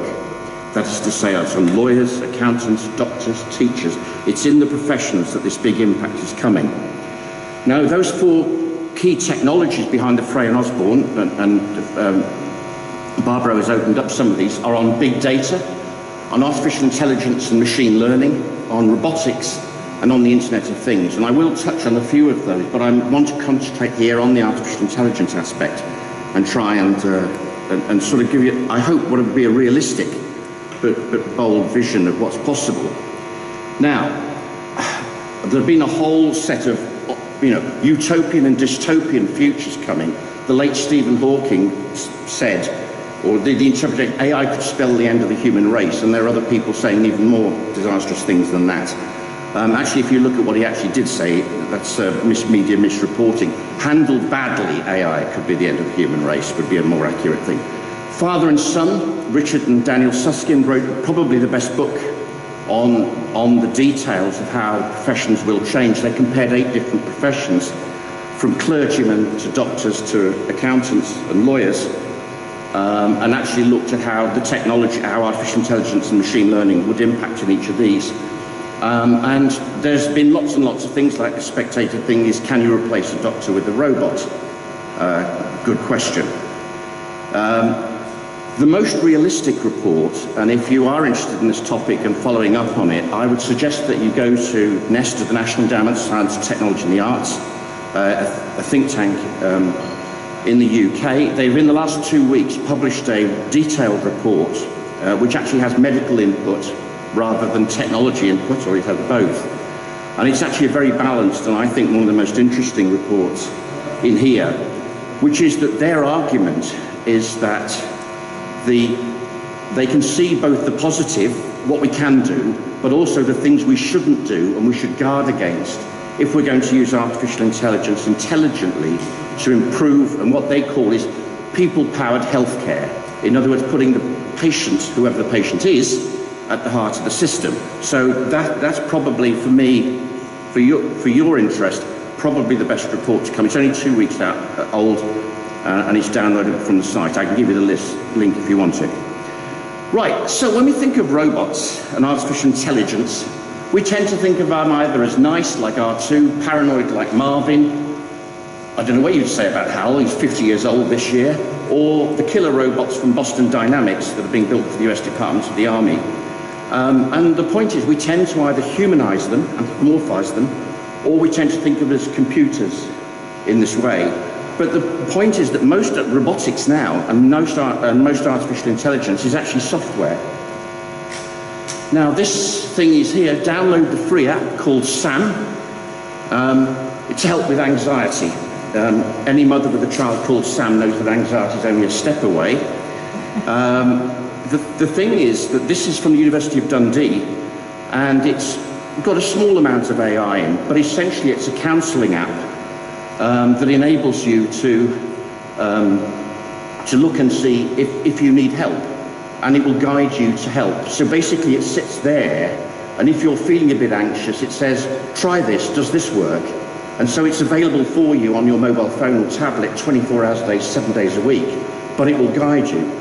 There's a much more advanced one on trial at the University of West of England in Bristol at the moment, which is a wide, you may be aware that there's been a series of suicides at Bristol University and the University of West of England, and UWE are doing this it's quite sophisticated and advanced. I can't get the details at the moment because it's on trial. And that provides a counselling across sexuality, bullying, loneliness, all the sort of things in there. So that's a very, very... So counselling apps are a big thing now in here. So let's look at the hype. There's a thing called the technological singularity that some people talk about. I'll talk about it in the bar if anybody wants to. By 2050, artificial intelligence will outperform humans in every domain. I'll tell you what that's called. It's called bullshit. It's just not true. And I will try to show you why, and specifically the areas that it's right. But it is progressing incredibly rapidly. Things that we thought were 10 years away 2 years ago are being done now. And it's partly economics, and it's partly because people are beginning to see what the business models might look like. And a lot of them are essentially apps. So so let's get beyond the hype. So let's look at some technological developments. How do you think about technology when you're not a technologist? The first thing is, if we know how to do something, we can automate it. That's the first thing. So what is it you know how to do? And do you really know how to do it? Could you write it down in such a way that somebody could pick it up and do it? Right? And it's amazing sometimes when you go through, there is so much tacit knowledge that you have as a professional, as a doctor, that is actually very difficult to write down and codify. So the important thing is, you've got to be very, very clear and understand what it is that you think you know. And sometimes it's very surprising. It might give you just one strange thing. It's actually, in one of the trials that I did a review of, it was actually easier to automate the judge than it was the lawyers. Right? That's a very, very strange thing to think about. The second thing is it's useful, it's helpful to automate X, whatever X might be, if it reduces your costs, if it saves time. In other words, if you can do something far quicker or with a smaller lapse. You know, if you've got a time-critical operation and the processing takes a week, it's not very useful. If that can be done in a second, it's very useful. If it improves consistency, you know, if it reduces errors, and error rates, of course, are a big thing in medicine, and I've got one example coming up in here. But also the other thing is that addressing skill shortages. And of course, that is and always will be a major challenge. And particularly as we move into this new world, there will be some doctors who won't want to come into it, but the others who are enthusiastic. And skilling all of them up to the new world will take time. But the most important thing is we automate tasks, not roles. You will not have a robot doctor. What you will have is robots that will perform roles that can assist you to do your job. So the question is, what do you think is boring about your job? What's time-consuming and not very productive? What's not very helpful? Because those are the areas where actually if you applied artificial intelligence to them, you could be much more productive, much more consistent, much more effective on behalf of your patient. So those are the key rules to understand it. So I want to touch on big data in medicine. Now, let's imagine we could take the whole of the lifetime from birth to death of a patient and just have it in a single storage. So that belongs to that belongs to that patient. So we've got the fetal heartbeat, we've got the mother's heartbeat, we've got all these other things we've got there, work documents, all the sorts of things we've got. The really interesting thing is we could get time, we've got time series data, we've got images still and moving, we've got all of that, we've got locations, where they live, where they work, where they move. We could build up a very, very powerful record. That is of the order of about 2 terabytes for an average human at the moment, probably growing. To give you some indication, that would, if you look at your little card, that would cost about £150 to store that. So one person's data could be stored for life for about £150 in about 2 to 3 years. So that's the kind of thing we're able to think about doing. Now, what's the problem? Well, the thing is that there are 2 areas where we have real problems with artificial intelligence, and that is smell and taste. We don't have a good enough theory of smell to be able to write artificial intelligence applications. And so if a patient walks in and you smell ketosis, that may tell you something, right? We can't get anywhere. We don't have a theory. We don't know what to do. We don't know where to look to try and do it. Interesting enough, we can do touch. In the 1990s, when I went to MIT, I actually tried the data glove, where you put a glove on and shook hands with somebody 200 miles away, and you actually felt the sensation of somebody being done. As you might imagine, the first application of it turned out to be pornography. But it is being used now in there. But so the interesting thing is, we could, for instance, test. You know, you could actually touch a patient's stomach, for instance, and actually store the touch, and actually get a map of what they're going through. But huge problems medically, and you'll know them better than I. Privacy, anonymisation, pseudonymization of records. If I have that record on a patient, if it gets into the wrong hands, that's the problem. There is security and confidentiality, and the rules, particularly giving information to carers, to parents, all of those issues, right? They're not going to go away. They're going to get bigger. The ethical implications in this space are enormous. Secondary uses of the data. Who does that data belong to? Who has access to it? Can companies or universities have access to that for the purpose? How do you get informed consent for all of that data? But I want to give you one recent example that I think is quite important to think about. I was listening to Radio 4 recently, and there was a US statistician, and his wife got pregnant, and they did a scan, and they found a white spot on the heart in a pregnancy scan. So they suggested to her that they should refer her for amniocentesis, as it was a marker for Down syndrome. This was 2 years ago. He asked, being a statistician, what the evidence was, and told his wife it's not Down's, they've got it wrong, and she was worried about having the amniocentesis because of the risk of miscarriage, and if she had a Down's, that's 2 lots of intervention. It turned out, 2 years before, they had upgraded the machinery in the hospital, and it was now far more detailed, and more cases were coming up with white spots on the heart. More precision led to less accuracy. It's a big problem in data. So the interesting thing, something like 500 women may have had terminations because they were told they may be having in one hospital. Imagine that, legal bills and that. 500 women may have had terminations because they were told they may be having Downs, and it was because they didn't recalibrate the machinery. So here's 2 examples in here. Now let's imagine I've got 100,000 pictures of sperm, where I've got 100,000 pregnancy scans in here. What I can do with machine learning, with artificial intelligence, is I can take all of those pictures, and there's 2 basic ways in which we do it. There's what's called supervised machine learning and unsupervised machine learning. Now, let's imagine that on those 100,000 photographs, it goes and says normal, abnormal, and starts saying various things, and you give various details about each of that. So every one of our images has a medical record. In other words, we have defined the categories that we use to determine what that image tells us. What the artificial intelligence does is it looks at all the images, looks at all of the examples, and say you've got type A here. It then says, what do all the images of type A have in common? What do all of the ones have in type B? And it will then come up with a picture, and then when you give it a new one, it then says that's a type A. Or it might say, this doesn't fit the model, this I can't handle. So it will do it. So, the other type we can do is what's called unsupervised learning. I just put 100,000 images into the artificial intelligence, and it works out how many types there are. Now, we may, I don't know, Alan give you the details, but we might say there are 8 types of sperm, and we categorise them that way. The artificial intelligence will come back and say, actually, there are 17.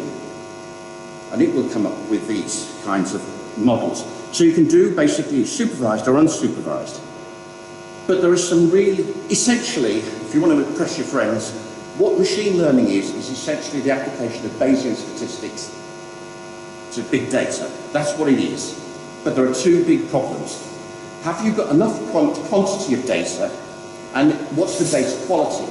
DeepMind recently, a division of Google, did a project in London with the NHS, looking at, I think it's kidney disease, renal conditions. The NHS data was not of good enough quality to be able to train the artificial intelligence to be able to do the work that was expected. So data quality is a big issue. The other problem, let me give you an example. Let's imagine that I've got the fetal heartbeat, the maternal heartbeat, I've got scans. The artificial intelligence can wander around all of that data, and it might spot and say, actually, if you have a maternal heartbeat like this and a fetal heartbeat like this, you'll get this in a scan at 20 weeks. The point is, it will find things that may be curious, interesting, they may be completely red herrings, but the point is it will come up and start looking at these different places. And that gives you a place then to target where you might want to look. So that's what we're... And of course, the really interesting thing is, of course, what are the competencies that clinicians will need to have in this environment? Now, error rates, this is the cervical smear problem in here. So the big problem is, could we reduce this kind of scandal, say Ireland, quite seriously, and of course, the problems we've had recently with failed tests in the UK, can we use artificial intelligence to eliminate or reduce that kind of error rate? Good question. I don't know. You might do better. So the real interesting thing is, what would you, and this is my question to you, is what would you like to automate? What would you like to get rid of? What would make you more effective? So the point is, I'll give you an example. I helped design a project where we We link dermatologists, who are a scarcity, with GPs. So a patient could go into the GP surgery and have a remote consultation. And what we were able to do was to demonstrate we could see 3 times as many patients and deal with the whole thing, reduce ambulance travel, all sorts of good things, so good sustainability goals 20 years ago. You know, there have been 5 pilots attempting to do exactly the same thing since that study 20 years ago. So, data management. We've got to get, as I said, the NHS data is just not good enough at the moment to be able to do some of the things we can do. Counselling is really interesting. There are counselling apps out there. Could counselling be improved by your patients having a counselling app available 24 hours a day to them, so that when they call you, they are a more informed patient? This is the kind of thing we may be able to do. Well, we are doing it for students. There are enough of them in here. The automation of diagnostics, use of artificial intelligence in diagnostics. The biggest payback would be in A&E. But the biggest problem is it's the biggest risk. So we're not going to do it in A&E because we can't afford to get it wrong. But the other one, and there's a couple of projects in the UK being funded to start the end of the year, is use of artificial intelligence in pharmacy to look for patterns in interaction between drugs. And that may have a huge payback. So the timescales. The NHS takes 2 years longer to diffuse a new innovation than Spain, Sweden, Finland, Norway, and most EU countries. There are blockages in the way we do things in the UK, in here, but there are some good points which I talked about. The research capacity and competencies. Do we have enough people with medical backgrounds who actually have AI skills? The clinical protocols and training to know how clinicians should behave. What should we standardise? Where is clinical? Where is the boundary above which the clinicians should use their expertise? The whole problem of organisational change. And of course, you know, the NHS reorganises not out of clinical need, but out of political need. And finally, it's policy and funding. And those are the things that are going to determine it. But as Barbara said, in a world in which Facebook and Google are offering young female graduates egg freezing as part of the package, how long is it going to be before new entrants come in, or companies start making demands on how you behave? So I want to finish with doctors that have been replaced by robots. This is Marvin, and one of his great lines. I could calculate your chance of survival as a doctor, but you won't like it. So here's my parting words to you. Do you believe, as I do, that any professional who can be replaced by a robot should be replaced by a robot? Discuss. Thank you.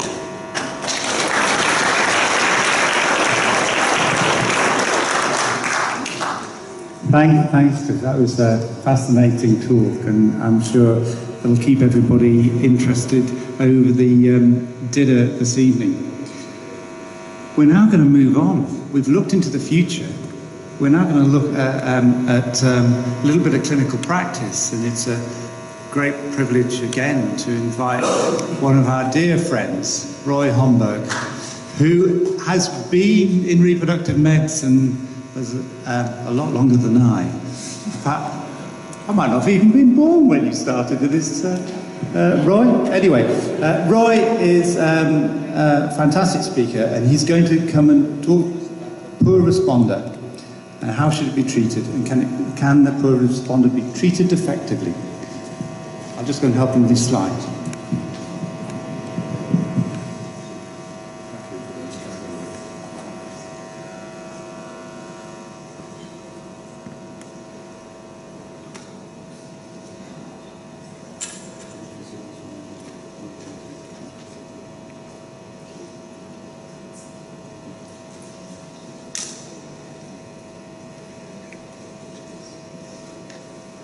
Well, it's wonderful to be back, despite those opening remarks by your chairman. First of all, I'd like to thank Ivo, Tony, Claire, everybody concerned with inviting me back. It's always a pleasure. We've heard so much about the future with a few beautiful lectures here. but we're stuck with a few problems still today in IVF. And one of them is, how can we treat the poor responder effectively? Well, there are three most important factors affecting the prognosis for pregnancy for IVF. The first is age, the second is age, and the third is also age.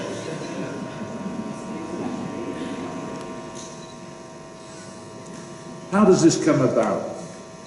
Well, during the pregnancy of a female fetus, in the 7th month, there are 7 million germ cells. Already by the time of the birth of the baby, we're down to 1 to 2 million, at menarche to 300,000, and after the age of 35, barely enough to create a pregnancy. And what happens here is there's an enormous waste of eggs. But the ones that we are concerned with as fertility specialists are those that we can get at.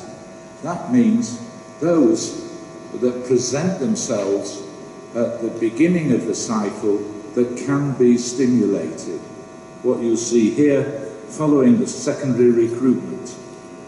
These are the ones we have to concentrate, and these are the ones that we need in order to get a good response to our stimulation. The reason that the live birth rate goes down so quickly, you've just seen, because the ovary ages probably quicker than any other organ in the female body.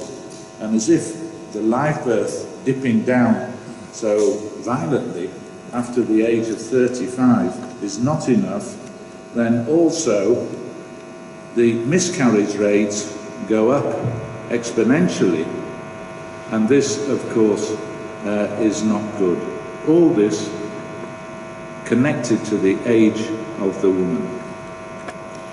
So, we're asking the question, can responders be treated, can the poor responders be treated effectively? And effective, the definition is producing a desired or intended result. And for us, of course, that's a live birth. I've defined it a little differently, because effective is 1 over the number of therapies that have been proposed to solve the problem. And if you look at the therapies that have been proposed for the poor responder, the list is absolutely enormous. What that tells me is that not one of them has been effective enough to become standard treatment. So we're still in a dilemma. Maybe you're better off praying. It's been the only solution that's been found. This paper was published in the Journal of Reproductive Medicine a few years ago now, when those who prayed had a 50% pregnancy rate, and the control group, who, God forbid, did not pray, only had 26% pregnancies. I now intend to design a paper, a study that will be a comparative trial of the effect on IVF results of prayer to the Jewish God, Christian God, Allah, Buddha, and Hare Krishna.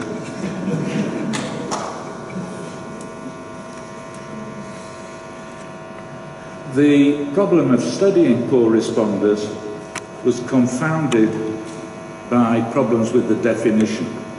And last in 2010, Esri came up with a consensus meeting and tried to define poor responders. I think it's a broad definition, but at least it's going some of the way to helping standardize the studies and the literature on this subject. So any 2 of these 3, advanced age or any other risk factor for poor ovarian response, a previous poor response, or an abnormal test of ovarian reserve, any 2 of those 3 will define a poor responder. The incidence, I'm sure you know from your own practices, is up to about 24% of the IVF population. There are clinical signs. You can expect a poor response If the female of the couple is over 37, she's had previous ovarian surgery, advanced endometriosis, obesity, previous pelvic infection, smoking, post-chemotherapy or radiation.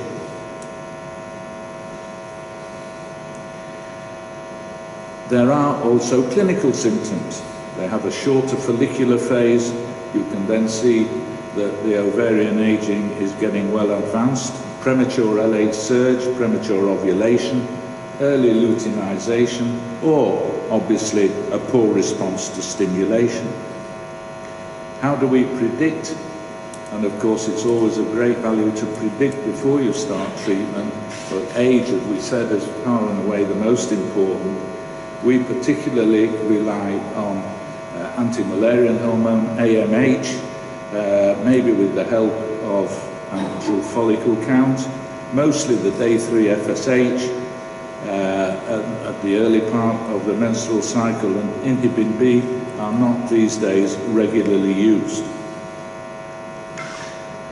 We found the AMH particularly useful, and these are graphs mostly from Scott Nelson and Fleming in Glasgow, and they pretty accurately define before you start the stimulation which patients are going to have a poor response, and it's usually those below about 5.4 picomoles or 1 nanogram per mil, and these are pretty accurate estimates of what you can expect. Again, the emphasis on age. If you're a poor responder and young, then you have a much better chance of a pregnancy than if you are a poor responder in the older age group. So what can we do about it? Well, the obvious thing, reduce female age. Now, if you think I'm going to stand here and tell you how to do that, you're wrong. If anybody in the audience knows, please let me know. It has been suggested in the United States that DHEA can do absolutely everything. You can buy it over the counter. It's touted on television, radio, newspapers. It makes you young. So, of course, everybody flocks in to buy it. And if you look like this, and you take DHEA, would you believe it? This is what happens. So, why shouldn't it help your ovarian aging? Well, there is a little bit of science behind this, because when we look at the study of androgens and embryo quality, then DHEAS levels do decrease pretty rapidly between the ages of 25 and 45. And 50% of the follicular fluid testosterone comes from DHEA. Now, why is this important? Because testosterone has a vital part in accelerating the progression of the primordial follicles to the state that we talked about, the small antral follicles that make them available to stimulation. And testosterone has a vital part in doing this. So it stands to reason that if we give androgens or some form of androgens, then we're going to get more early antral follicles and have a better response to our stimulation. So what's been done regarding DHEA and ovarian response? Everything that has been done has been done from one group in New York, Gleischer's group, and they first publicized this, what was it, 12 years ago now? 25 women with diminished ovarian reserve. They had an IVF cycle before and after DHEA, 75 milligrams a day for 18 weeks before the start of stimulation. And they found significant increases in the number of oocytes that were picked up from 3.4 to 4.4. They also reported on increased numbers of fertilized eggs, normal embryos, embryos transferred, embryo scores. This, of course, was a purely observational study. The same group, please note, just the one group, also went on to make a case control study using the same dose of DHEA and had an improved pregnancy rate of 28% versus 12%. But if you look at this paper, it's a whole mess. It throws in IVF patients, 6 pregnancies that had IUI, 6 spontaneous conceptions, and nobody, I think quite rightly, took this seriously. In the meantime, these 2 gentlemen took out a patent on DHEA. They then published this paper. DHEA reduces miscarriage rates by 50 to 80%, reduces aneuploidy rates by over 20%, and even the AMH goes up. Does absolutely everything, this stuff. I spoke to them. I met them in New York, and I said, look, if you do a randomized controlled trial, you'll convince me and everybody else that DHEA is a wonder drug for poor responders. And they said, Roy, we can't possibly do that. The patients simply object because DHEA is so marvelous that everybody is absolutely refusing to take the placebo. Well, since then, there's been a few meta-analyses, and this shows the idiocy of publishing meta-analysis on 2 small studies, observational, from the same group, and 1 very small study involving about 30 patients. And they published a meta-analysis showing, of course, that DHEA was marvelous. A further one was done, including RCTs, all the retrospective and observational studies with a clear publication bias. But what was worth noticing from this paper was if you just took the RCTs aside, then there was absolutely no difference between the patients who had DHEA and those who did not. So we decided enough. We've planned a study which is going to be a proper, well-powered, randomized controlled trial that's presently in progress with 200 patients in each arm to receive either DHEA or placebo. You can see here the Homerton is the main centre, but also in Liverpool, Leeds, Oxford, Glasgow and Southampton. Just a side comment here, I wrote this protocol in May 2010, and last week it seriously got underway. If you want me to talk about the bureaucracy of doing research in the UK, I'd probably be here all night. That's the flow chart, really very simple. Inclusion criteria, exactly as Esri stated, so there can be no argument about that. There has been some work using just testosterone, some of it encouraging. This was an RCT with 110 poor responder patients, and they used the testosterone gel, and it was reported that less FSH was needed to stimulate, and that they did have higher clinical pregnancy rates.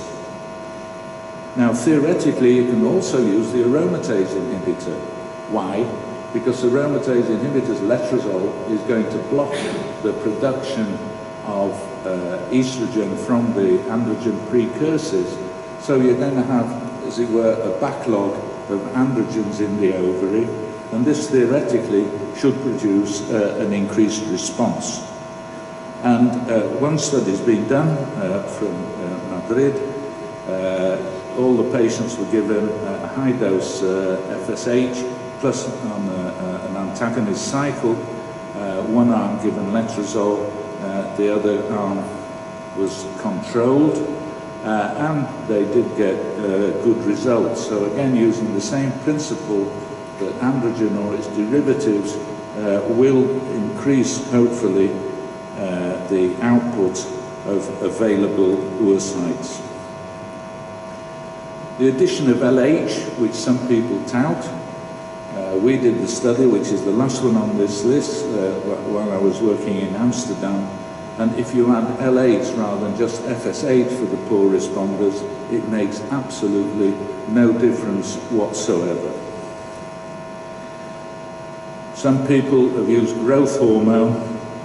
The strange thing was, while I was on sabbatical in England in 1988, we did the first study of adding growth hormone for poor responders, and it was an absolute failure as regards successful treatment. It didn't have any effect at all.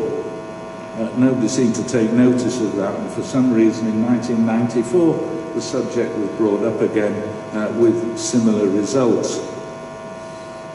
So much so that the BFS produced this statement: using growth hormone, the available evidence does not recommend its use as an adjuvant in IVF cycles. Natural cycle IVF has been widely touted for use for poor responders. This argument drives me absolutely nuts. Why should natural cycle IVF be good for poor responders, when quite plainly the results depend on the number of eggs, the number of embryos? The more you have to choose from, the better off you're going to be. And with natural cycle, of course, if you're lucky in 60% of the cycles, then you might find an egg. And if you're lucky, you might get 2 or 3% pregnancies. What are the advantages of touted for not using any medicines at all? Well, it's refractory to ovarian stimulation anyway. Very low or no gonadotrophin administration, that's correct. It's cheap. It's certainly cheaper than stimulation with gonadotrophins. No risk of hyperstimulation, and it's patient-friendly. Patient-friendly? The patient's friend is to get pregnant, not to have the least number of injections. And it's a valid alternative to ovum donation. Absolute nonsense. One of the promoters of natural cycle, and this regards natural cycle IVF for all comers, a guy called Pelnig, collected 20 studies in a large number of cycles, and found that the efficacy was hampered by high cancellation rates, premature LH rise, premature ovulation, and of course failure to obtain the eggs. And this was one of the promoters of natural cycles, and he found an embryo transfer in just 45% of the cycle. So you're already at a tremendous disadvantage as far as your results are concerned. But it is patient-friendly, of course. Another promoter, Baldi, in Italy, said the premature LH surge, spontaneous ovulation, occurred in 30 to 60% of his almost 1,000 cycles. And he suggested, well, try a modified natural cycle for the poor responders. A bit of pepper, a bit of salt, and what you do is you give them a low dose of FSA, just a little bit, in an antagonist cycle. My good friends in Tel Aviv did just an observational study with over 100 patients using the regime of a modified natural cycle on 111 cycles on women who had less than 4 eggs in the previous cycle. They were given a modified natural cycle, and what were the results? They had a live birth rate of 1 in 111. Not the sort of thing that you're going to recommend. Here's an interesting new idea. this came from the need in the cancer patients to get as many eggs as possible in a fairly short time before they started the chemotherapy. Now, if you use this for poor responders, you give them the normal stimulation, the high stimulation that you give, but you can also stimulate them again in the luteal phase of the same cycle. And this will produce more eggs than you would get just from the follicular phase stimulation. And the idea is, as you can see here, the pink ones are the larger follicles, which you would normally pick up at the same time. But you then go on to stimulate in the hope that you can carry on getting these follicles growing and retrieve them again in the luteal phase. Now, it sounds a bit science fiction and against all the principles, and here you see the illustration. You pick up the large follicles using only a GnRH agonist to trigger them in an antagonist cycle, but after a few days you go on and stimulate again and you pick up more eggs. Is it possible? Well, people have done it. So you don't drain the small follicles in the first egg collection, you stimulate again in the luteal phase, freeze all your embryos and replace them on another occasion. The first publication on this about 4 years ago was terribly complicated, because he used letrozole and clomiphene and HMG, did the ovum pickup, and then went on again with the same regime. A much simpler regime is this one, using an antagonist cycle, maximal doses of FSH or HMG, taking, after the first ovum pickup, taking an interval of 4 days with nothing, starting the cycle again, an antagonist cycle, and picking up eggs in the same cycle. The results, this is just a preliminary study from Italy, but you can see that it's perfectly possible to get ongoing pregnancies from picking up eggs in the luteal phase. So this is new, but it may be at least some help for the poor responder. Just to summarize, this is a good sentence, I think, from a few years ago. There's insufficient evidence to support the use of any particular intervention, either for pituitary downregulation, ovarian stimulation, or any of the methods that we've mentioned so far. And the fact is, for poor responders, you can't change oocyte quality. You certainly can't change the female age. And just a warning from the ASRM that if you treat these patients repeatedly, then it may be called futile treatment, which shouldn't ethically be done. And finally, no real effective treatment for the poor responder, and the gist of it is that you can't stimulate follicles that aren't there. Thank you.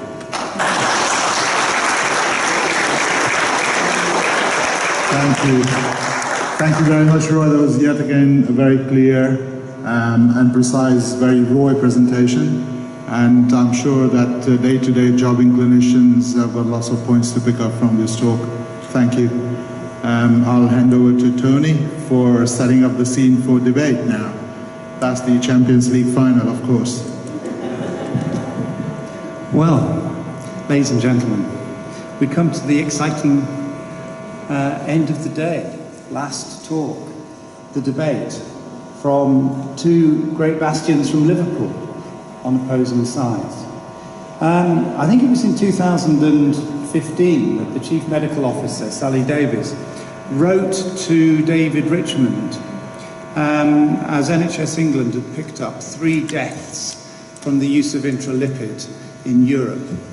And David Richmond, she mentioned it to Sally Cheshire, who was the HFEA chair, and then Dave Richmond wrote a letter to all consultants advising them that there was no evidence that we should be using intralipids. They might cause harm. So the title of today's debate is that this House believes that the Chief Medical Officer has it all wrong. Intralipid has a significant and safe contribution to make in ART outcomes. We've got Ghazi proposing this, and we've got Andrew Drakely against the motion. As in all debates, before we start, we want to have a vote. And we're going to try and count. Claire, can you stand and count? No, don't you stand and count. She's number dyslexic. So you take that side, I'll take this side. So those in favour of the motion, who think that there's no place for interlipids, put your hand up clearly now. This House believes there's no place. Sorry, this House believes, got it wrong. This House believes that the CMO got it all wrong and that there is a place for intralipids. Who believes that? Put the hand up now.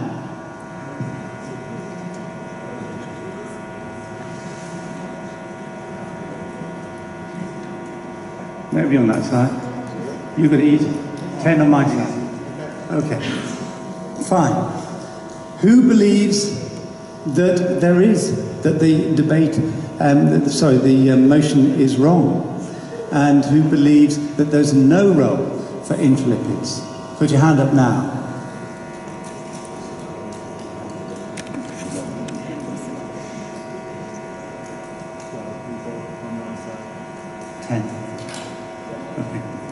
Fine.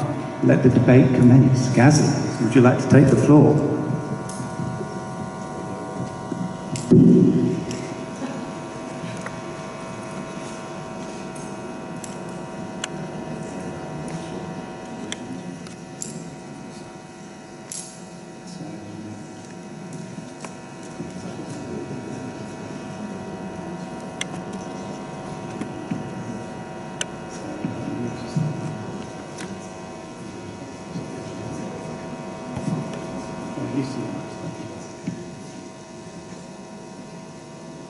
Thank you, Tony. That'll be an easy one, really. I've known Andy for a long time. I think I'm going to start from there, ladies and gentlemen. I think he has graduated from the Liverpool Medical School in around mid-90s, 1990s, 1995 or something like that. And the similarities are just a coincidence, you know? I don't know. I didn't know he was going to be famous.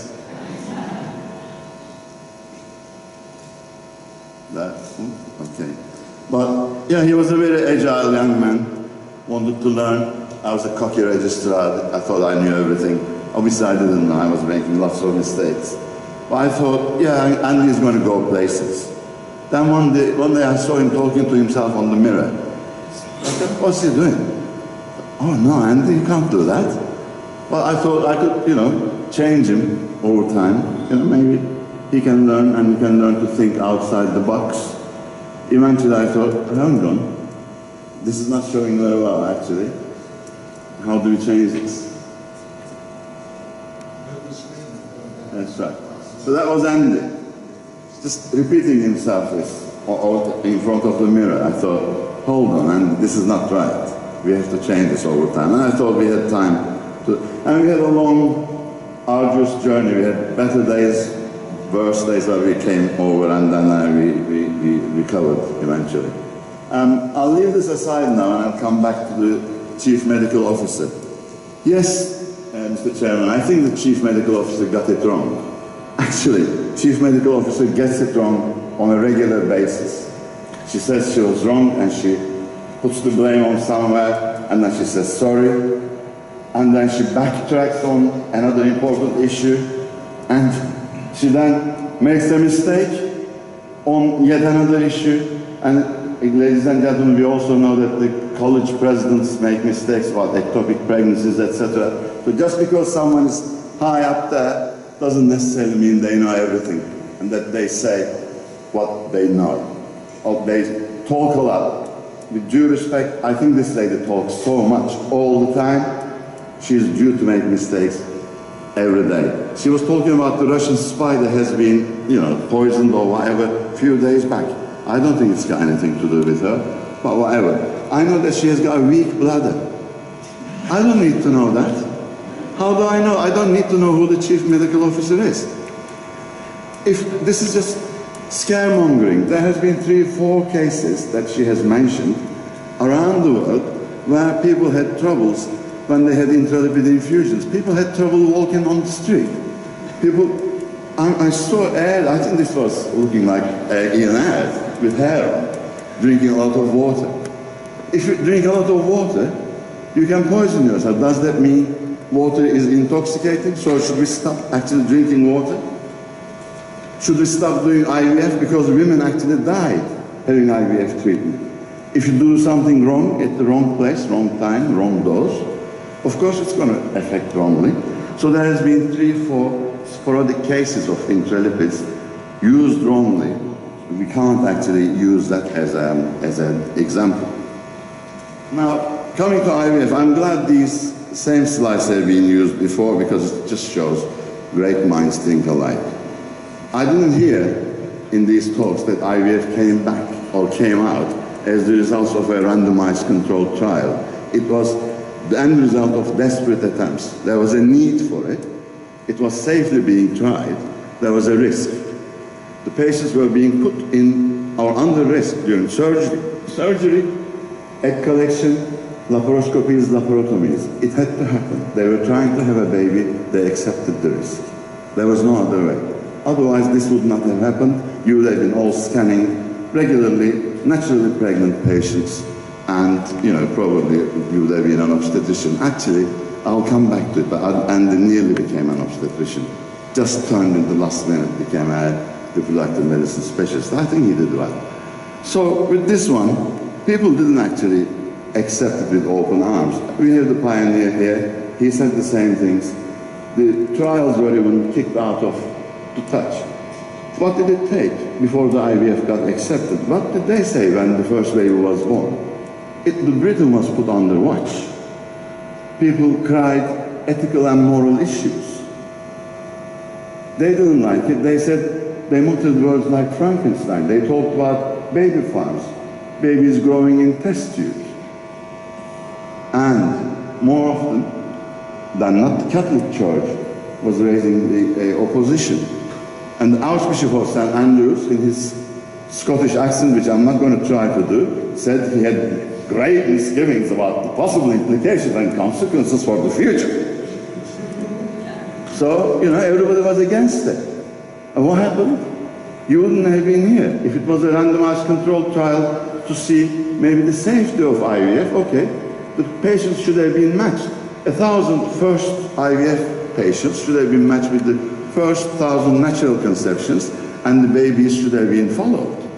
So we would have been doing an interim analysis of the first 40 years to see if the first IVF babies, first 1,000 IVF babies, are as healthy. Do you know if the IVF babies are not going to suffer consequences of IVF? They are not going to suffer with cancer more frequently than natural conceptions? I don't know. Do you know? They are just 40 years old. If they are 50, 60, 70, so shall we do an interim analysis and then carry on with IVF? We didn't do that. I have £1 million question for you, ladies and gentlemen. It's easy to talk back when it is happening, when everybody needs something. Everybody can say whatever they want to do. Lots of people were actually not supporting IVF. Who were the biggest opponents of IVF? And again, the pioneers can correct me if I'm wrong. Was it Her Majesty? Was she supporting or not? Was it Boris? Was it Vatican? Or was it Professor Winston? I have a clue for you. There might be more than one right answer here. Do you know what the answer is? It was Vatican and some of the pioneers of IVF that you might call today, ladies and gentlemen, because people might have their own reasons. If they are experts in tubes, fallopian tubes, they might not necessarily like the idea of IVF if it's not their own idea. and they might actually choose a different path as preference. And they might need to apologize to the people later on who invented the IVF. So that progress happens like that. There's always opposition. Yes, Isaac, you can open your eyes like that and I can see them. They're easily visible. So I'm saying that some things cannot wait. We don't have to wait 40 years to find out IVF is relatively safe. You need to choose. IVF is not successful. We are getting still around about 30% of women pregnant of all age groups. 70% is going not pregnant. We are focusing on embryos and embryo quality, but not quite paying so much attention on the endometrium. Endometrial thickness, come on. Is that enough? Are you saying that everyone's endometrium in this room are going to exactly work the same way if they are the same thickness? Are your immune systems working the same way? We know the immune system is involved in reproduction and implantation. It's not. You can put the same embryo, or in here from donors, same donors, very similar good quality embryos are put into different patients, and the pregnancy rates, time and time again, are different. So some women, some endometriums are more receptive than others. There is a reason, and we don't know what that is exactly. There is an immunological process that we don't quite understand, but for what we know, well, in the meantime, I'm going back to the unit, now and again trying to explain this to the colleagues. What I find, ambiguously again, with another colleague, was it Richard or someone else, I'm not too sure, thinking to come out of the box still. I'm explaining every day, but not quite getting there. In the meantime, whilst Andy and his colleagues are doing that, trying to come out of the box, egg numbers in our patients are falling down. Patients are getting old. They're getting less likely to get pregnant.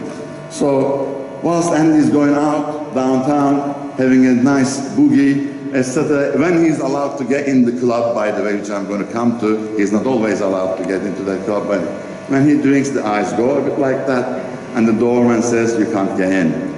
And that's cabin, and Ed will know that. If you're not allowed in the cabin in Liverpool, you're not really allowed anywhere. They allow anybody.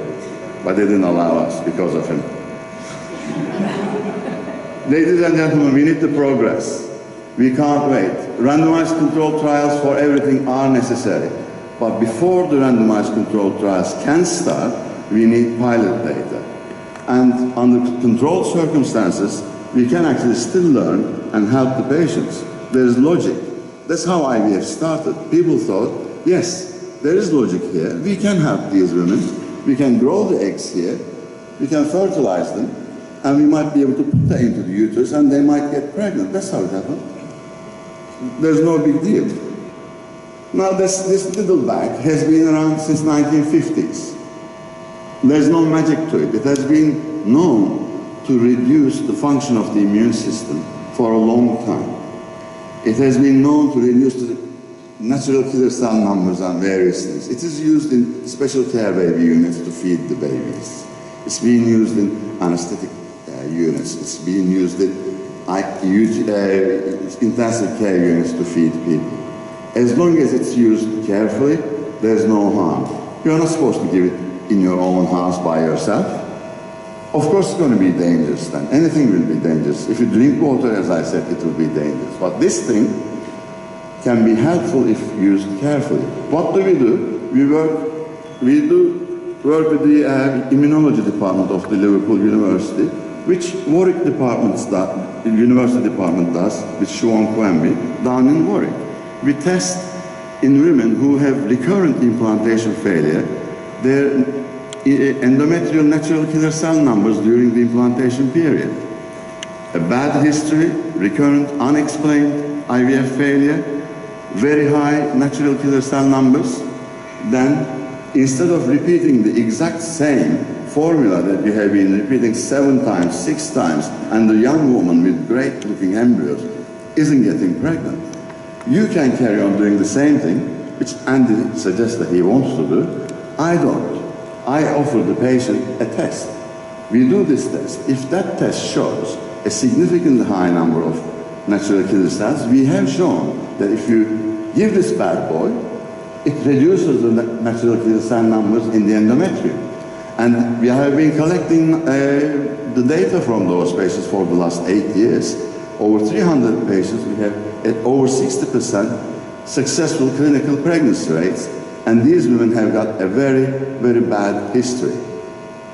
It's no joke, ladies and gentlemen. This is the first set of twins, or first pregnancy that actually I've got. I was a bit younger than, as I said, 8 years ago. Haven't changed that much. But as I said, we haven't been able to tell Andrew directly that this works. Has to try in the patients where we have no other hope, but either repeat the same thing or do something else that might help their future, and collect the data which might also help us to plan randomized controlled trials, which we have actually planned, just like Roy said.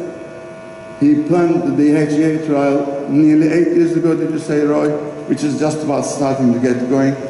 3-4 years ago, we wrote up a protocol for this, got everything sorted out, but it is the paperwork, red tape is taking so long, it hasn't got going yet. But a 38-year-old woman, if we wait for that data to be available, is no longer going to be able to get pregnant if we wait for the end of the trial. A 35-year-old will no longer have her own baby. So we cannot wait. We have to do something now under controlled circumstances. Thank you very much.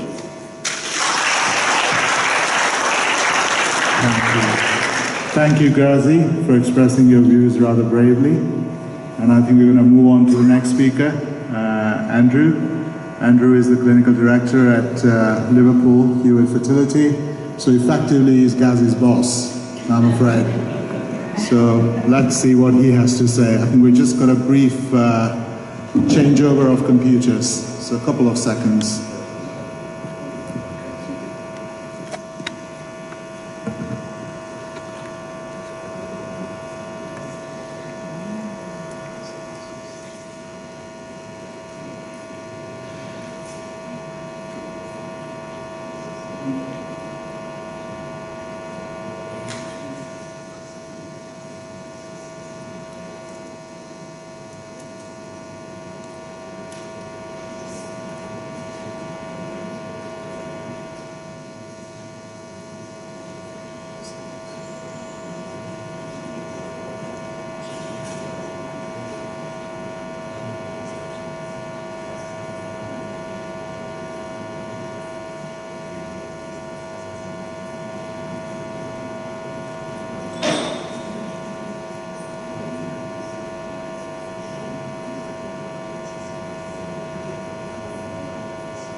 Okay, thank you very much, ladies and gentlemen. Thank you for the organisers for inviting me to talk to you today.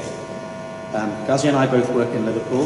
Liverpool Women's Hospital here is about 1,500 cycles, and the Hewitt Centre in Knutsford about 500 cycles. Altogether, it's about 3,500 embryo transfers a year. So the motion is that the chief medical officer in the UK has got it all wrong, and Ghazi's got it right. Whoever heard that before? Intralipids has a significant and safe contribution to make to ART. My declaration is that I've never prescribed or administered intralipids to any patient for any reason. So I just want to talk you through hard evidence and facts. Firstly, the Hippocratic Oath, something that we all sign up to when we first become doctors, put together by Hippocrates on the island of Kos about 2,500 years ago. And the bit that everyone remembers is first do no harm. This picture of the vet is not a historical picture taken from the internet. This is on his own website taken on Monday. And just as we've heard from his talk, there's been a fair bit of airbrushing and photoshopping of the evidence. Tony alluded to the president of the Royal College of Obstetricians and Gynecologists warning all the doctors against using intralipids for spurious reasons. I don't expect you to read the small print, but there will also, as well as sepsis, in cases of DIC, and the carcinogenic and mutagenic potentials of intralipids have not been assessed. There have been no animal studies on the use of intralipids, and it's not known whether intralipids cause any fecal harm. The Royal College of Obstetricians also put out a scientific impact paper a couple of years ago, warning us all, or advising us all, that uterine natural killer cell testing should not be done. The HFEA, the fertility regulator, puts the traffic light system, red, amber and green, looking at fertility add-ons. Green, good evidence, yes, do it. Amber, equivocal, maybe some further work. Red, don't go there. And that includes intralipids.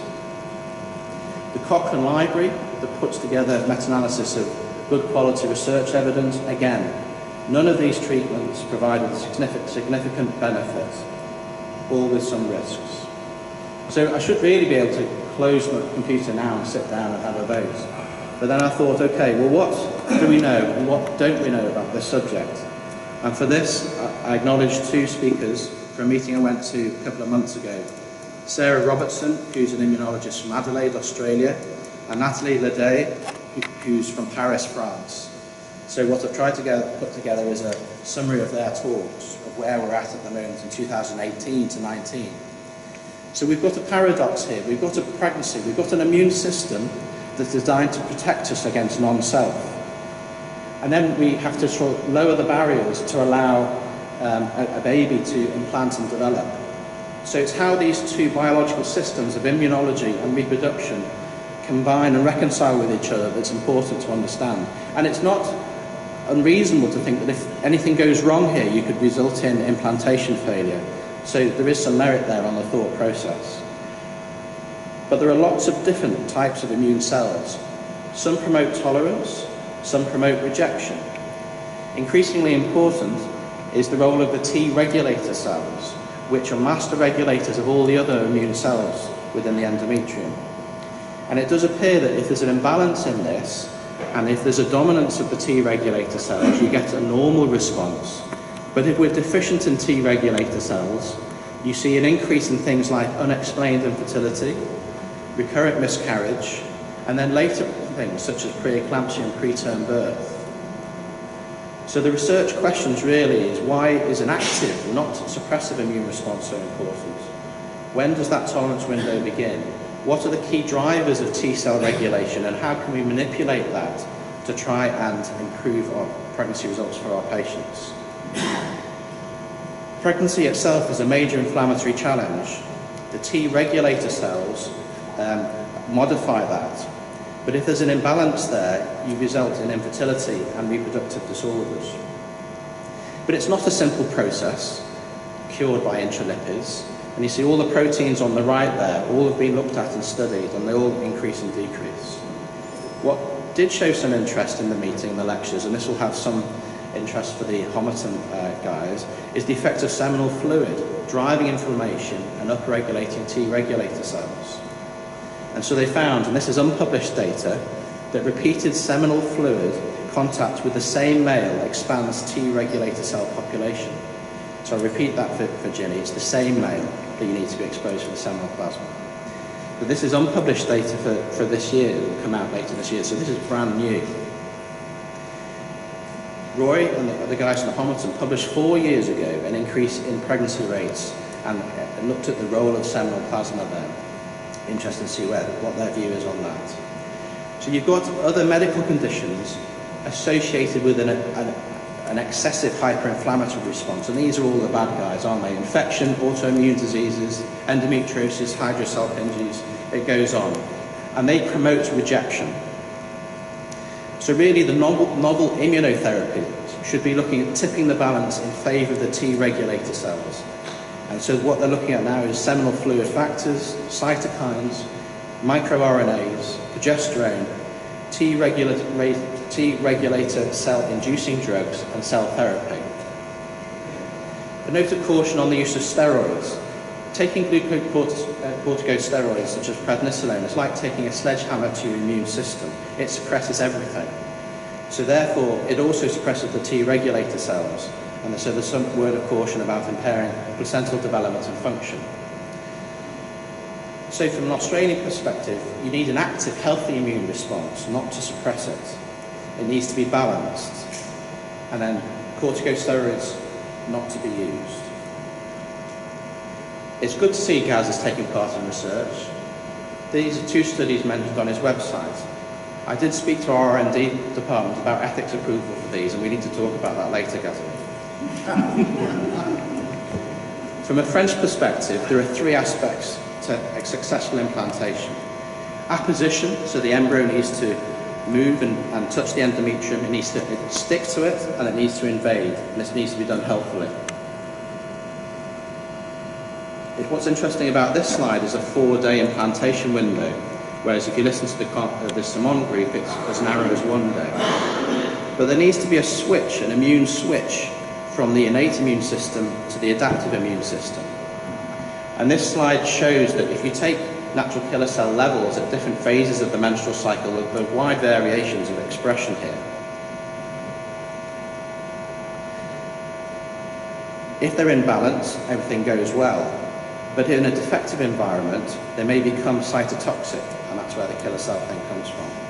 So they've looked at different factors, and what they put through is a proposal that of looking at how you can profile your immune system before conception, and thus helping the physicians personalise the treatment, looking at how things interact. And this is done by an endometrial biopsy, around about LH plus 7, which is peri-implantation, and they've narrowed it down to a few factors: interleukin 15, 18, the tweak protein, and FN14. They packaged it up into a method. So you need, just to sort of summarise those definitions, you need an overproportion of Th2 over Th1. Interleukin 15 is an expression of cell maturation. Interleukin 18 shows a ratio balance between those 2 immune systems, and tweak stands for tumour necrosis factor, weak inducer of apoptosis. Don't know where the K has gone. And the ratio of tweak to FN14 is a mark of immunoregulation. If in balance, you get normal recruitment and maturation of natural killer cells, and that's expressed as interleukin 15. Whereas if there's an imbalance expressed as interleukin 18, you get destabilization of the spiral arteries and defective implantation.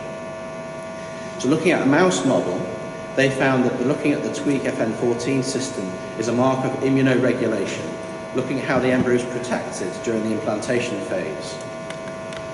It doesn't vary between cycles between different women, but there are variations between patients, and that's important to remember.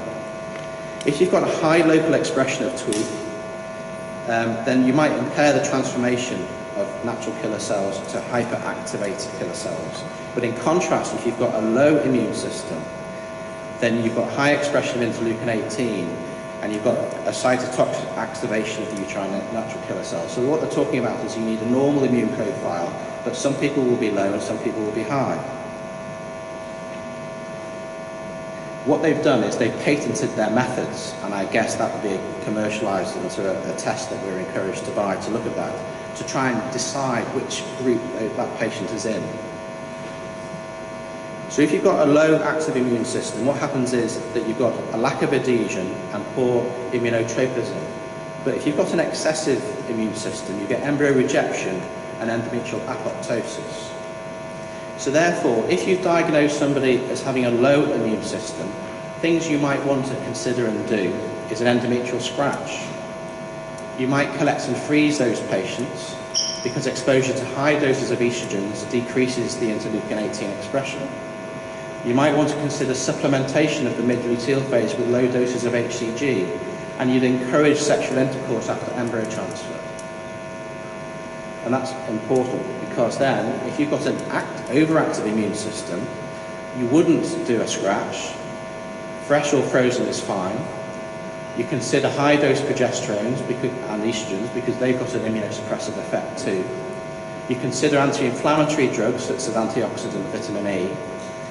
She does advocate steroids, 20 milligrams daily, first line of treatment, and in case of resistance, a slow perfusion of intralipids.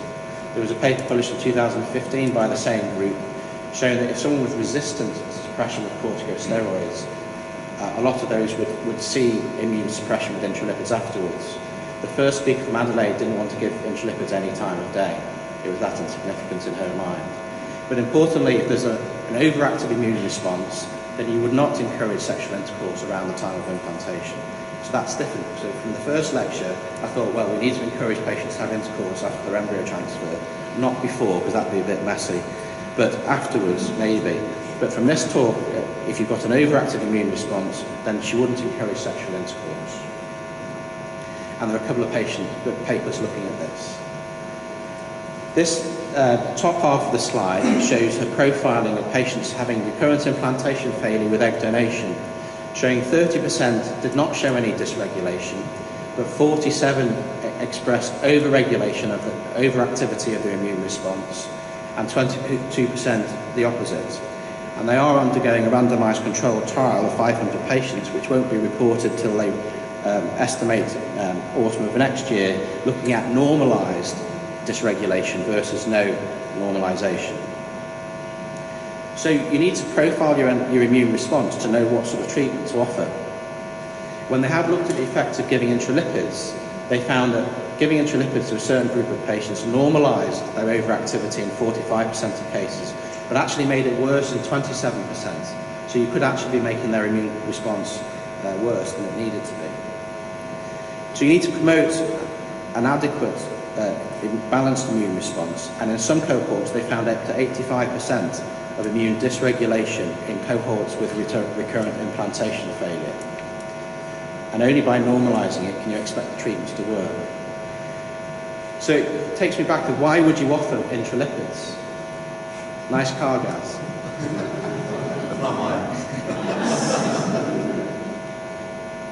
When really you're just giving intravenous mayonnaise, and you could probably just advise the patients to eat a plate of sticky buns so they get the same effect.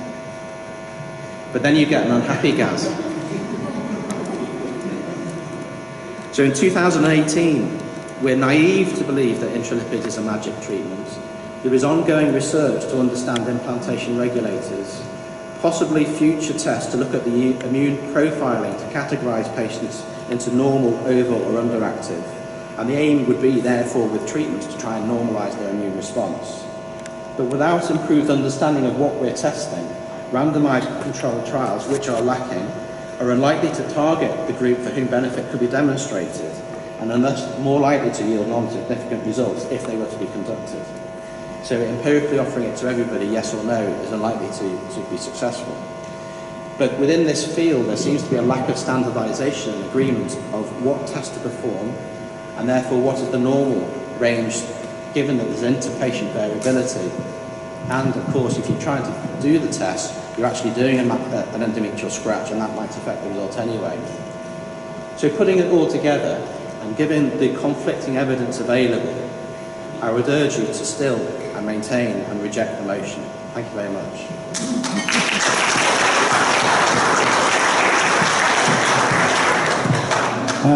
Could we invite both speakers to take to the floor? Just for any burning questions, is there any clarity that you'd like before we invite them to sum up, if they can avoid any fisticuffs on the floor? Anybody got any burning questions they want to ask? Any clarity on anything that they've said? Wow.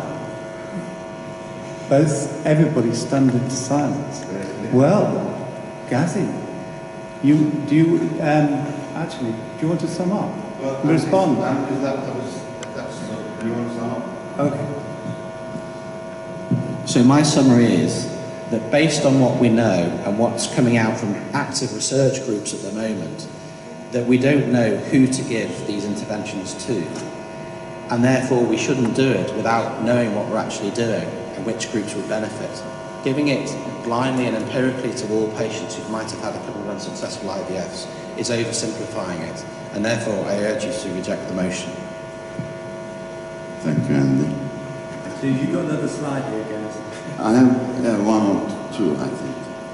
I would like to thank Andy first for supporting my notion, because I've seen in some of his slides that actually the group that he was quoting was using intralipids after an endometrial biopsy. That's exactly what I do. I took an endometrial biopsy, and if during the implantation period, and if the natural killer cell numbers are extremely high or very high. Based on how high they are, we titrate. I work with the Liverpool University Immunology Department because I don't know anything about immunology. They don't believe in the use of steroids because, as far as I understand, first do no harm. Steroids have not been shown to be effective in anything in reproductive medicine. So dishing out steroids, you might be harming the fetus, as far as I know, whereas I haven't heard any stories about intralipids being harmful. Intralipids, after all, is a food supplement, ladies and gentlemen. There's soy proteins in it, there's egg yolk, and there's some fat. Yes, I agree, you might as well just eat maybe a tub of ice cream, but I don't know if you need it before we test your endometrial virus. So, yes, you could listen to my learned colleague, Mr. Drakely, and you might not want to take any risks and wait, and wait, and wait. And we'll be here another 10 years or 15 years. We did a study on the dose of progesterone to be used. We are still to publish. It's 10 years down the line. You don't know how much. What's your evidence onto how much progesterone you are using actually on your patients? You just give it 2 weeks, 3 months after the replacement of the embryos. You have no idea. Some of you, I bet, use aspirin. You don't know whether there's good evidence for it, but you are still using it, hoping that it might help, hoping that the harm that you might do is much less likely than the benefit that you might get. But you might allow Andy to just go and have his dance. You know, whichever way the eyes might be looking doesn't matter. As long as the guard at the door, the doorman allows him in, he's going to have his dance. Or if he has two, the eyes goes like that. And don't put him in the front of the queue because then the doorman thinks he's on something and he's not going to let you in. And then you get kicked out with him. Then you have to find a worse dive in the bottom of Liverpool somewhere on a Friday night that's even worse than the one that you have been trying to get into. So that's not a good story. So I'll tell you later if you get me drunk. Or you can sit down with him on the day, you know, when he's going through your annual review, etc., bit by bit, you know, ticking the boxes and the boxes and come back next year, have you done that? And it's, oh my God. Or, ladies and gentlemen, someone has to take the first step. You can treat your patient in a safe and sound way, as long as the patient knows what they are doing, know the risks, and you take a calculated one. Thank you very much.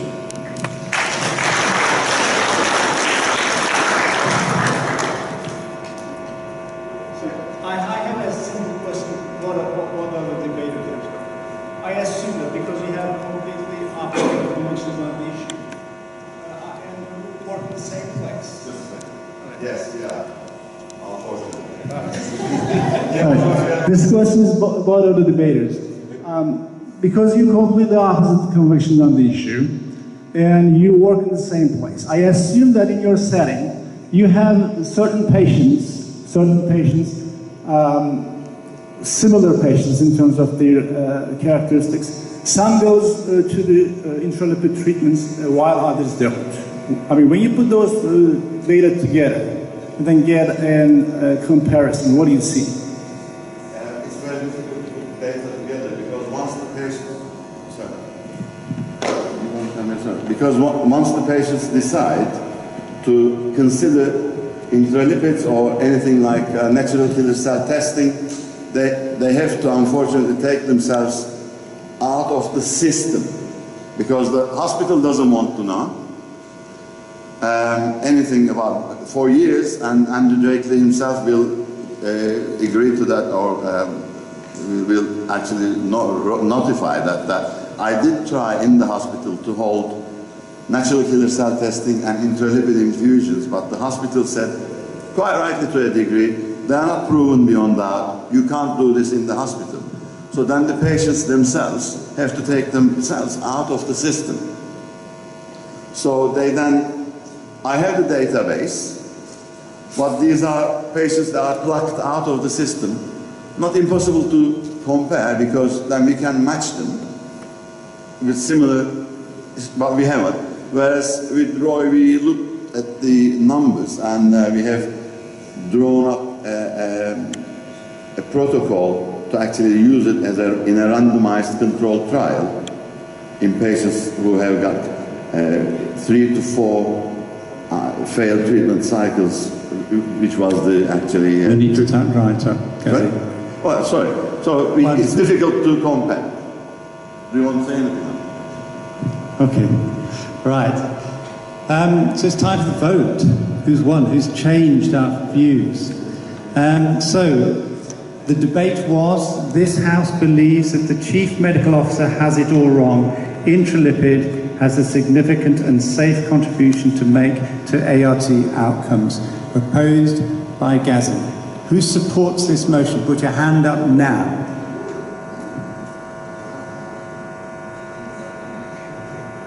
And keep it up, don't put it down again.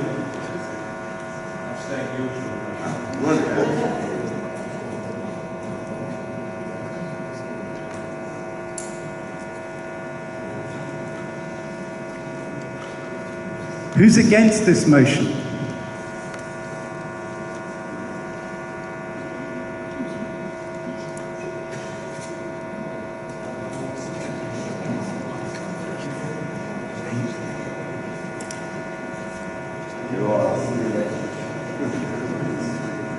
Well, guys, who do you think the winner is? I'm afraid the evidence, Andy, has gone down the Swanee. It's Gaz and his pictures of McDonald's, and you as Gaz, you've won.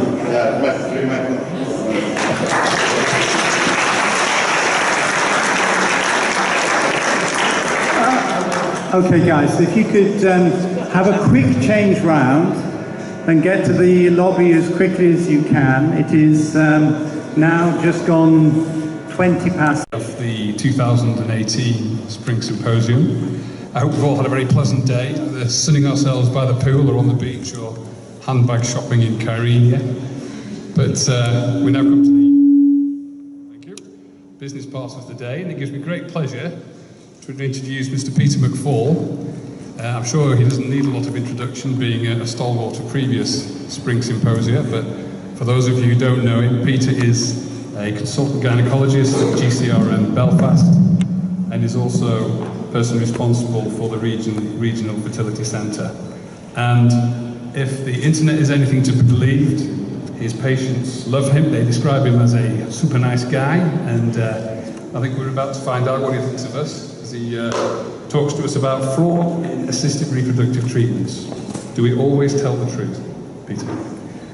Thank you very much, Ian. I'd also like to thank the organising committee for the kind invitation that we used to attend this wonderful meeting. It's always been a pleasure. Earlier this year, in a chairlift, I made the mistake of mentioning to Tony some interesting cases I've heard of where members of our profession have behaved rather badly. And he suggested, well, Peter, that would make an interesting talk. So hopefully it does. So what I'm going to do is suggest the areas where fraud can occur in our world of practice. I'll go through some historical cases. Some will be known to you, I'm sure. Others may not. And I'll then suggest where we possibly have problems with today's practice and where we may have to be careful. So we work in a world which is flush with money. Our business creates a lot of cash. And we deal with patients who are often described as vulnerable, emotional, determined, even desperate. And surely this creates an environment that is ripe for fraudulent activity. But first, let's see, what is fraud? So fraud is described as the wrongful or criminal deception designed to result in the financial or personal gain to an individual. Other descriptions include sharp practice, cheating, swindling, trickery, deceit, treachery, chicanery, skullduggery, embezzlement. All foreign words to all of us, I'm sure. But perhaps the last description there, fraudulent misrepresentation, may be where we sometimes get into trouble, currently. For fraud to happen, there's a triangle of events that are described as being necessary. There needs to be pressure to commit fraud. This can often be from a financial situation, from a personal debt, or work-related pressure from your boss is to try and make your company meet its targets. There needs to be the opportunity. This often requires a senior person to be in a position of trust where there is little or no or inefficient internal controls. And then the person committing the fraud needs to rationalise why they're committing the fraud. So maybe they may justify it simply because of their ego.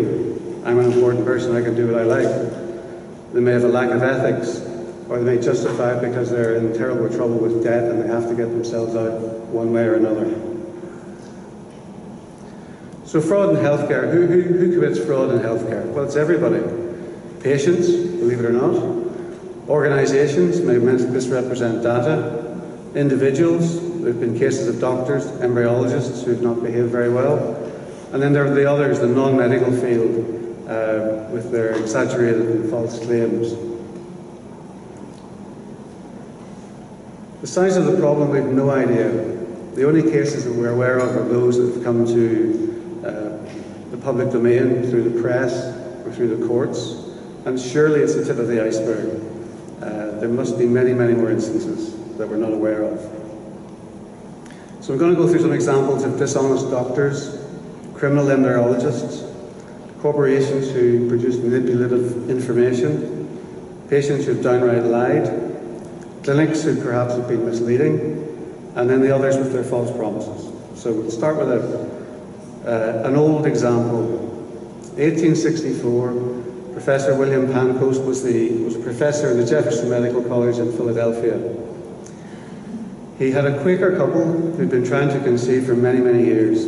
There was a younger wife, an elderly husband. And essentially, the only treatment available then was artificial insemination with husband sperm. Eventually, the good doctor decided he should look at the husband's sperm, and lo and behold, he discovered he was azoospermic. He managed to persuade the husband that his wife should have one further attempt of artificial insemination, but to change things a little bit, he would do it under chloroform. The husband agreed, and the wife submitted. Once she was chloroformed, the professor took aside the 6 medical students who were in attendance. He described the situation to them, and they agreed among themselves that one of them should produce a sample in which to inseminate the patient. They argued about what criteria they should use, and they decided it should be the best looking. So the best looking medical student produced the sample, the deed was done, a pregnancy resulted. Eventually a baby boy was born. The husband was told several months after that, and he apparently was delighted and insisted his wife never be told. In 1909, one of the medical students present, his guilty conscience got the better of him, and he published a letter in a medical journal spilling the beans on everything. And as far as we know, this was the first successful AID case in 1884. Again in the States, this gentleman, Dr. Cecil Jacobson, who was locally known as the baby maker, he was the chief of reproductive genetics at George Washington Hospital. He also ran a private fertility clinic in the 1980s in Virginia, treating fertility patients. His special treatment involved donor insemination and the use of HCG injections until pregnancy was confirmed by ultrasound. He had an amazing pregnancy rate, as you'd expect, with the continued HCG injections. He confirmed, allegedly, the pregnancies by ultrasound. And if any of you are old enough to remember ultrasound in the 80s, it was with these old B-mode scanners, and you could barely see a thing. If you saw a bit of a blip, that was supposed to be a fetal heart. Apparently what he was seeing, he was showing the patients peristalsis in the bowel and claiming it was a pregnancy. Once he claimed a pregnancy, he referred them on to the antenatal services, where their HCG injections were duly stopped, and many of them then went on to bleed. Suspicions grew. A federal investigation ensued, and through the investigation they established that there were no anonymous donors, that in every case he used his own sperm. They were able to track down 75 children that he had fathered with his patients. He came through the courts. He was convicted in 1992. He served 5 years, lost his medical license, and had a substantial fine in that time. On release from prison, he went to work again, but this time in the pharmaceutical industry. The case was so famous in the States it was made into a film, The Seeds of Deception, and you can still see this, you can still access this. I think it's on Amazon Prime at the minute, or through YouTube. This was a trailer for it, but unfortunately it's not working. So the next scoundrel, Dr. Norman Barwin,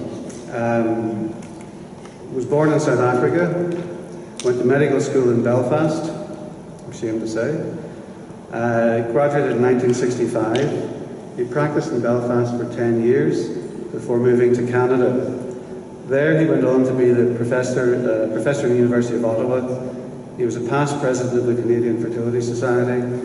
He had his MRCOG. He never got his Canadian fellowship.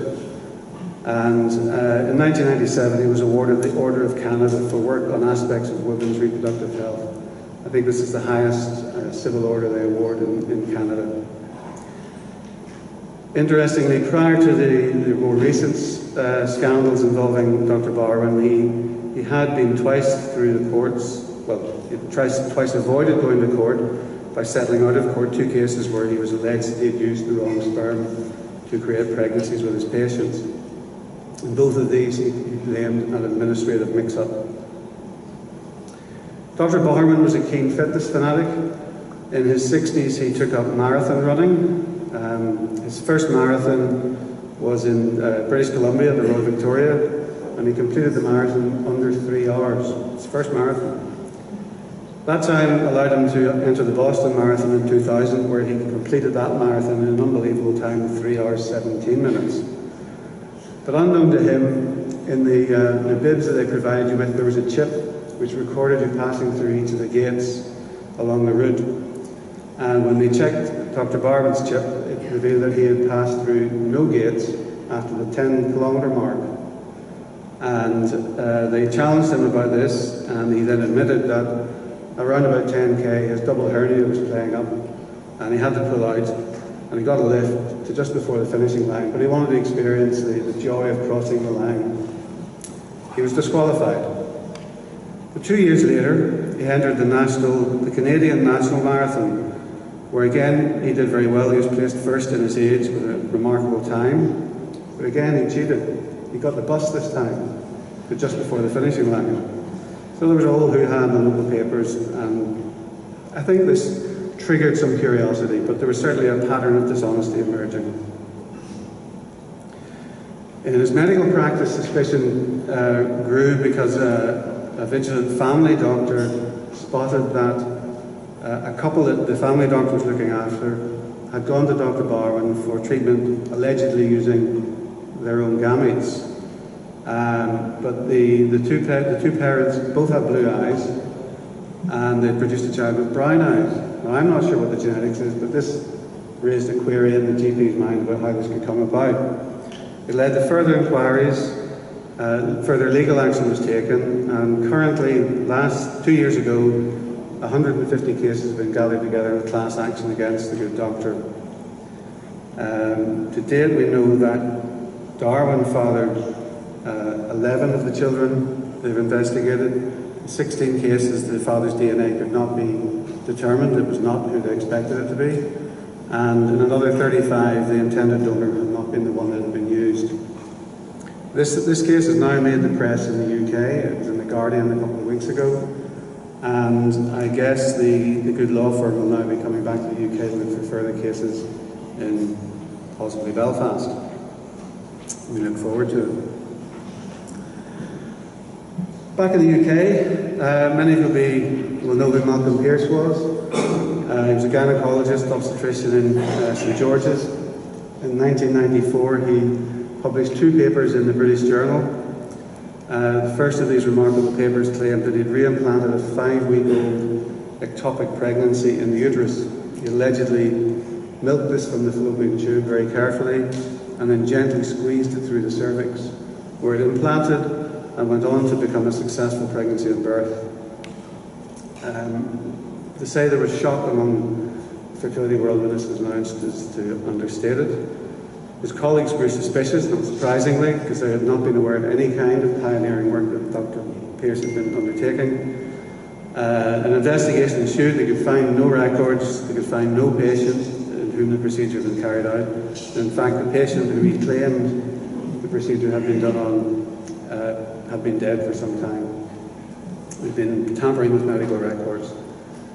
In the same journal, he published a second paper looking into the use of HCG with recurrent miscarriage. The published paper claimed to be a 3-year double-blind study of the HCG in miscarriage in patients with PCO. It claimed there were 191 patients randomised. So that was the first thing that was suspicious. Who the hell has got 191 patients with PCO and recurrent miscarriage? They randomised to placebo HCG. The findings were the HCG vastly improved the pregnancy rate. But again, the whole thing was made up. There were no study, no patients. It came to the GMC, where he was found guilty of gross professional misconduct. He lost his medical licence. The co-author and editor of the journal that the articles were published in was Professor Chamberlain. And at the time, it was common practice for your boss to simply guest author of the paper. At the time, Professor Chamberlain was the president of the Royal College, and as a result of this scandal, he resigned. Further meeting resulted in the Helsinki Declaration, which really addressed this issue of gift authorship and declared that to have your name on a paper, you had to have some sort of intellectual contribution to the substance. Back across to the States, California, Center for Reproductive Medicine at the University of California. In 1995, it became apparent that in this establishment, eggs and embryos from some patients were being given to other patients without their knowledge. The doctors involved, Ricardo Ash, Jose Balmaceda, were quite well known in the fertility world at the time. Ricardo Ash is credited with pioneering the gift procedure, which we heard a little bit about yesterday. These two immediately fled the US. They're still abroad, and they're still classed as fugitives from US justice. They left her Sergio Stone, Dr. Stone, behind to face the music. Dr. Stone had been a colleague of Balmaceda from very early days, and he ended up being charged with insurance fraud and tax evasion for stealing eggs and embryos, which was a bit strange. And when you look into why that was, it was simply not illegal to steal eggs or embryos in the US at that time. There was no law to cover this new science. Anyway, he paid his fine and remains in the States. The university went on to settle 12 lawsuits for a total of $4.5 million. The other two, as I said, fled and continued to claim they were innocent. They blame poor management and the administrative system. Ash initially fled to Argentina and into Mexico. He faced extradition charges in both countries, which both failed, and he's currently still practicing in the fertility world in a clinic in Mexico City. Balmaceda fled to Chile, which was his native country.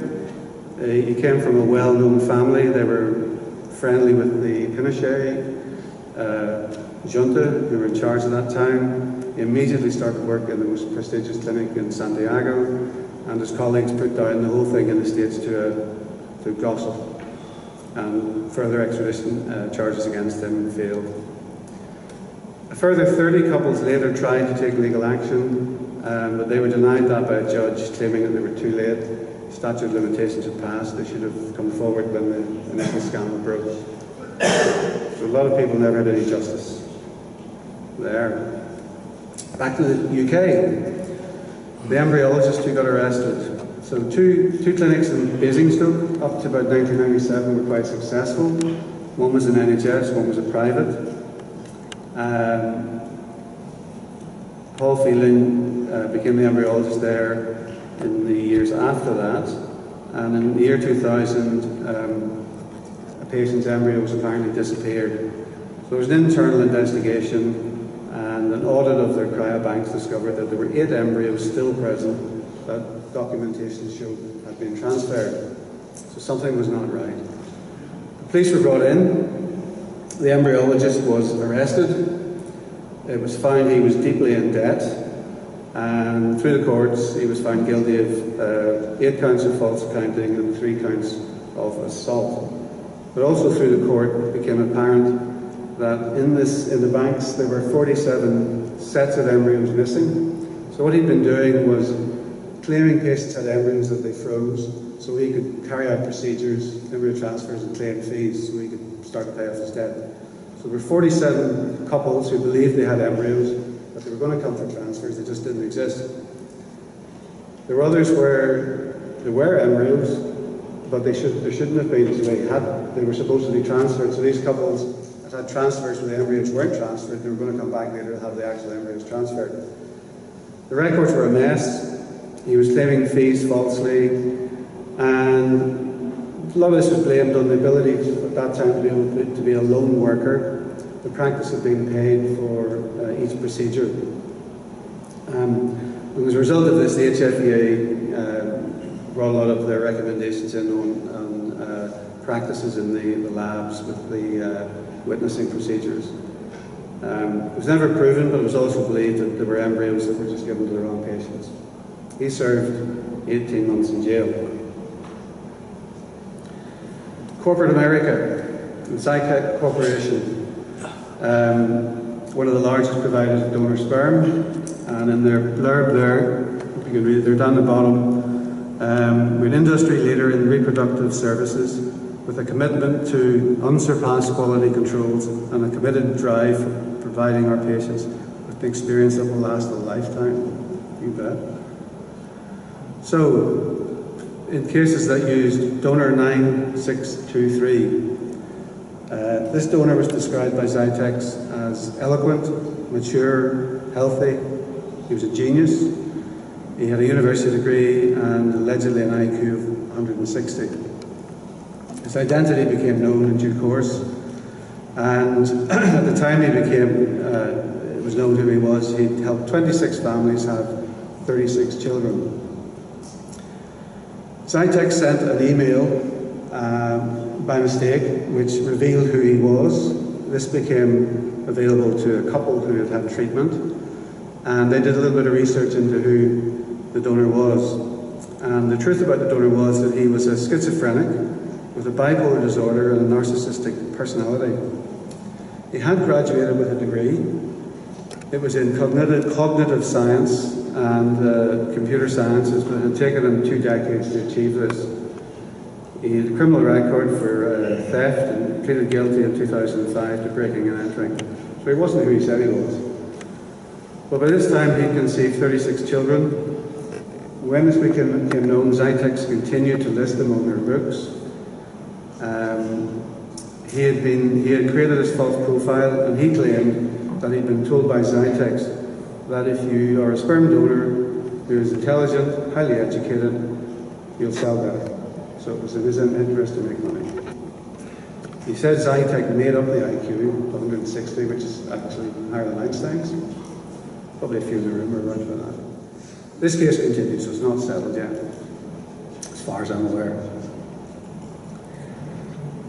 Patients. In 2006, Dr. Sabatini, who was Doctor at St. Bart's in London, presented a paper at the ESHRE in Prague.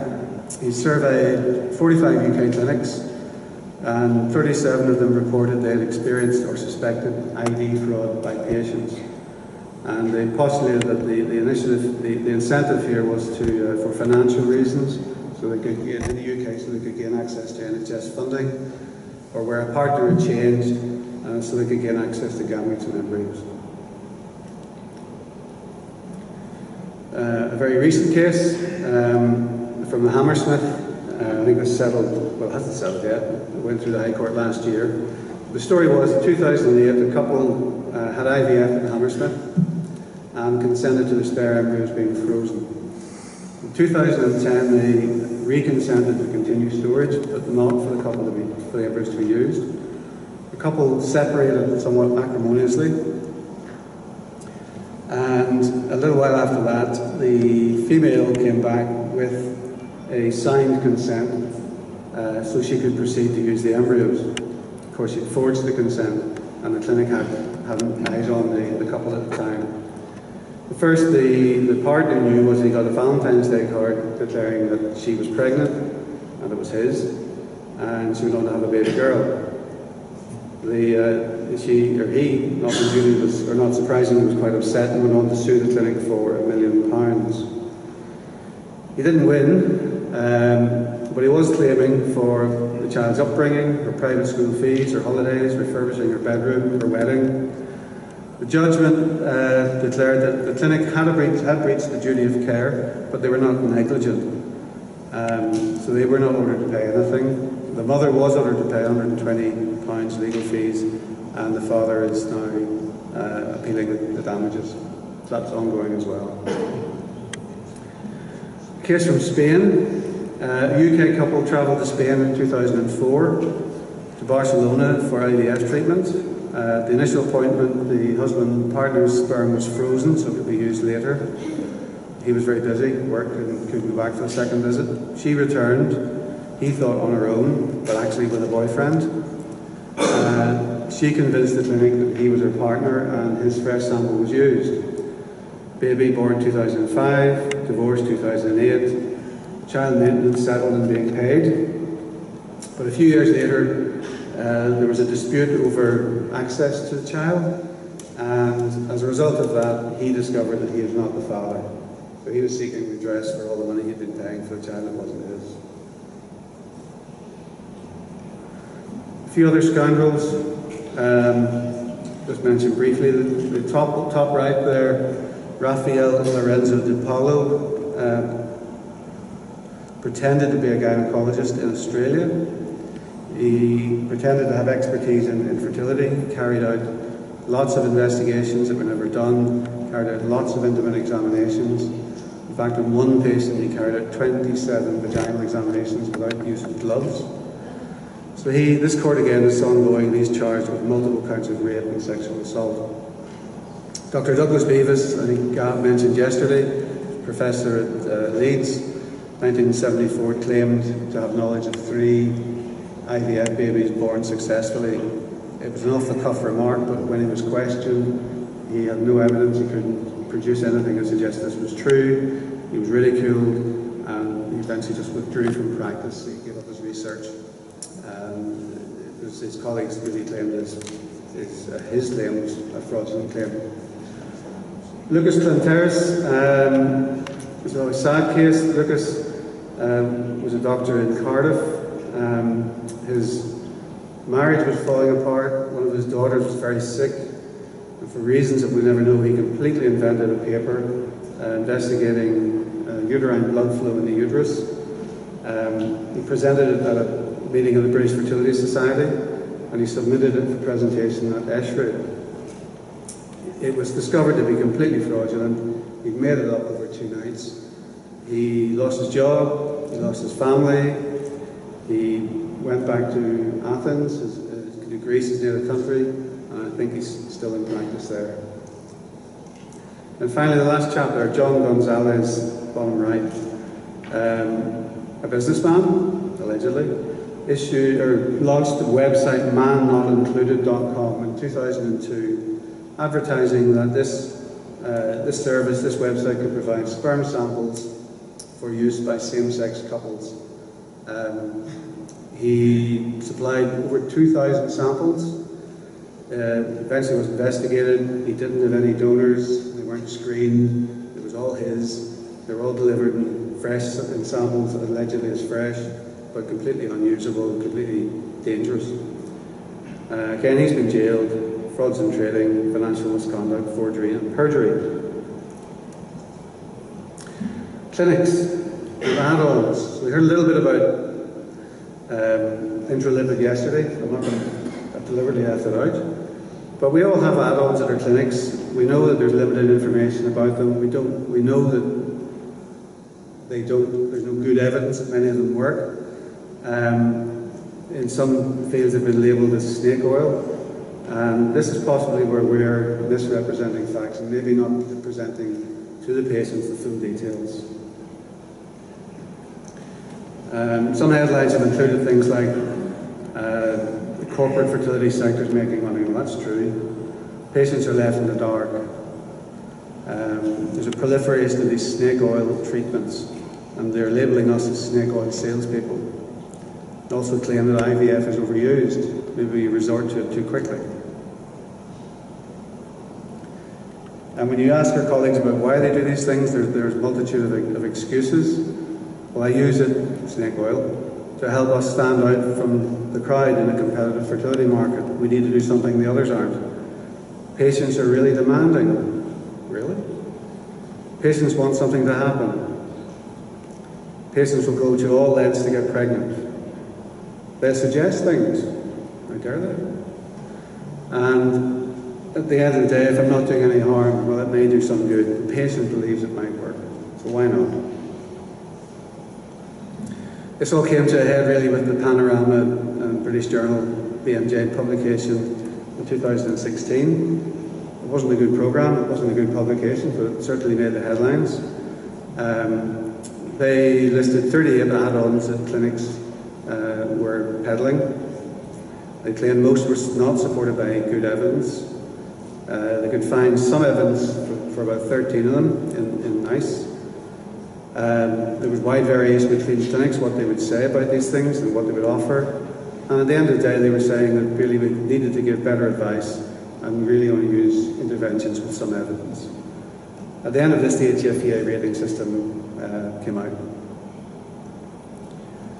Success rate claims. Everybody's website says they're the best. How can we do that? Well, you can play with statistics. There are different ways of reporting success rates. And from the patient's perspective, what they really want to know is what is their chance of having a live birth. So really, we probably need to look at ourselves and try and think how we can standardise this and be honest about success rates. And just a suggestion that the primary outcome being presented as the rate of live birth per cycle started. We know we have all these variations. We've got age, we've numbers of cycles started, we've got embryo transfer, embryos transferred, whether it was fresh, whether it was frozen, whether it was an elective single, whether it was a single because there were no others, whether it was a double transfer, was it a cell stage embryo, or was it a blastocyst? All of these affect their success rates.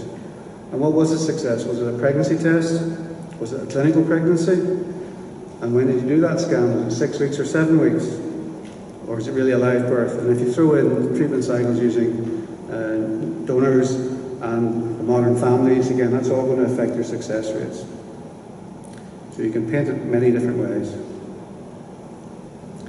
So if we step outside the medical world, there's this lot. We have from the left, going across, you've got Maya massage, having your tummy rubbed to try and warm your ovaries up.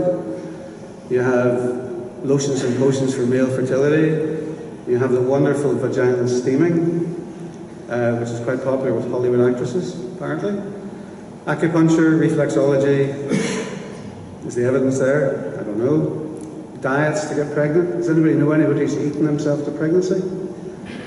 And then all these other hazard warnings: smoking, drinking, mobile phones. Maybe there's some evidence for that. Books, again, there's a mass of books, a whole library of things being suggested about what you should do, how you behave, what you do to get pregnant. Anyway, just to sum up. So our whole world is a fertile ground for fraud. The fraud triangle is present everywhere. There's pressure, there's opportunity, we can rationalise what we do. Regulation from the HFEA is really essential. We really should be thankful that we have this body. We don't often express those thanks.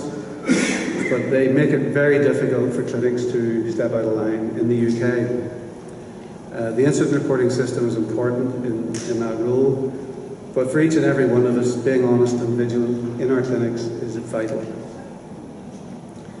And finally, just to finish off, following the Panorama programme, there was a meeting in the Royal College in 2017, and some of the highlights from that were these statements. Firstly, they're from Adam Balin. We should be fully informing patients and practicing in an ethically sound manner. From Sally Cheshire, the traffic light system was introduced. From Simon Fischel, pointed out the fertility sector is characterised by innovation, and RCTs are not always feasible or possible. But if we are going to suggest interventions, we have to be honest. We have to inform patients and get consent, proper consent essentially. And then finally, clinics must advertise responsibly. We must protect the vulnerable patients and avoid exploitation. Thank you.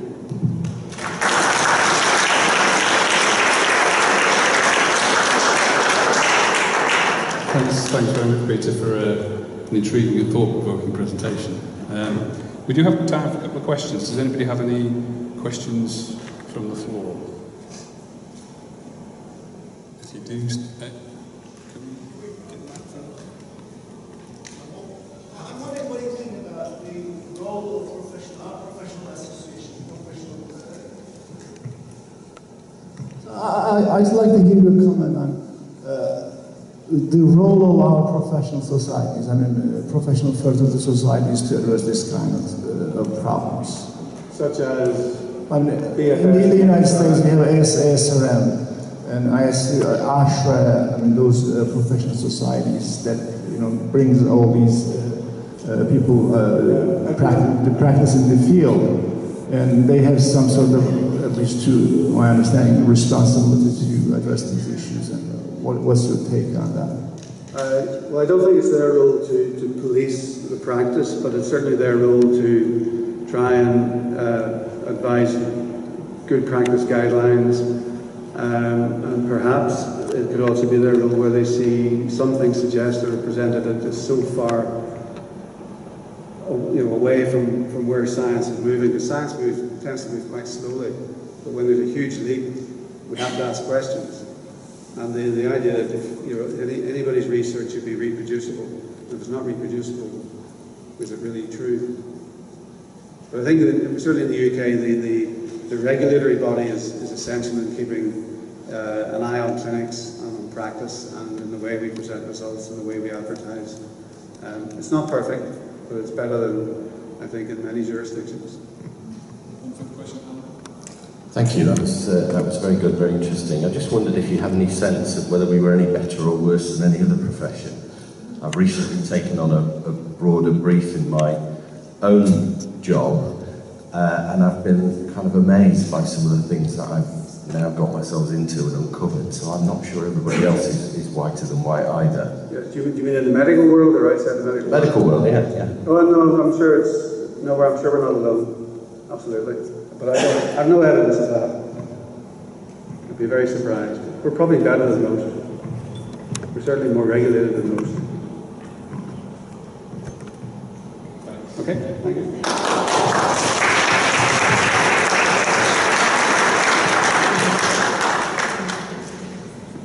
Thank you. So I'm delighted to introduce our next speaker, who's Professor Levent Karangenç. And Levent actually attained his PhD while he was studying at the North Carolina State University.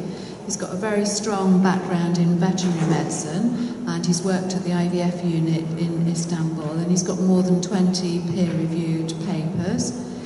He's now working at both the Crown IVF unit and the Adnan Menderes University in Turkey. So Levent's going to talk to us about the long-term consequences of assisted reproductive technologies. So thank you, Levent.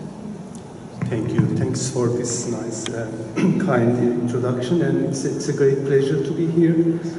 Today, I would like to talk about long-term consequences of assisted reproductive technologies, focusing mainly on the possible effects of IVF on glucose metabolism.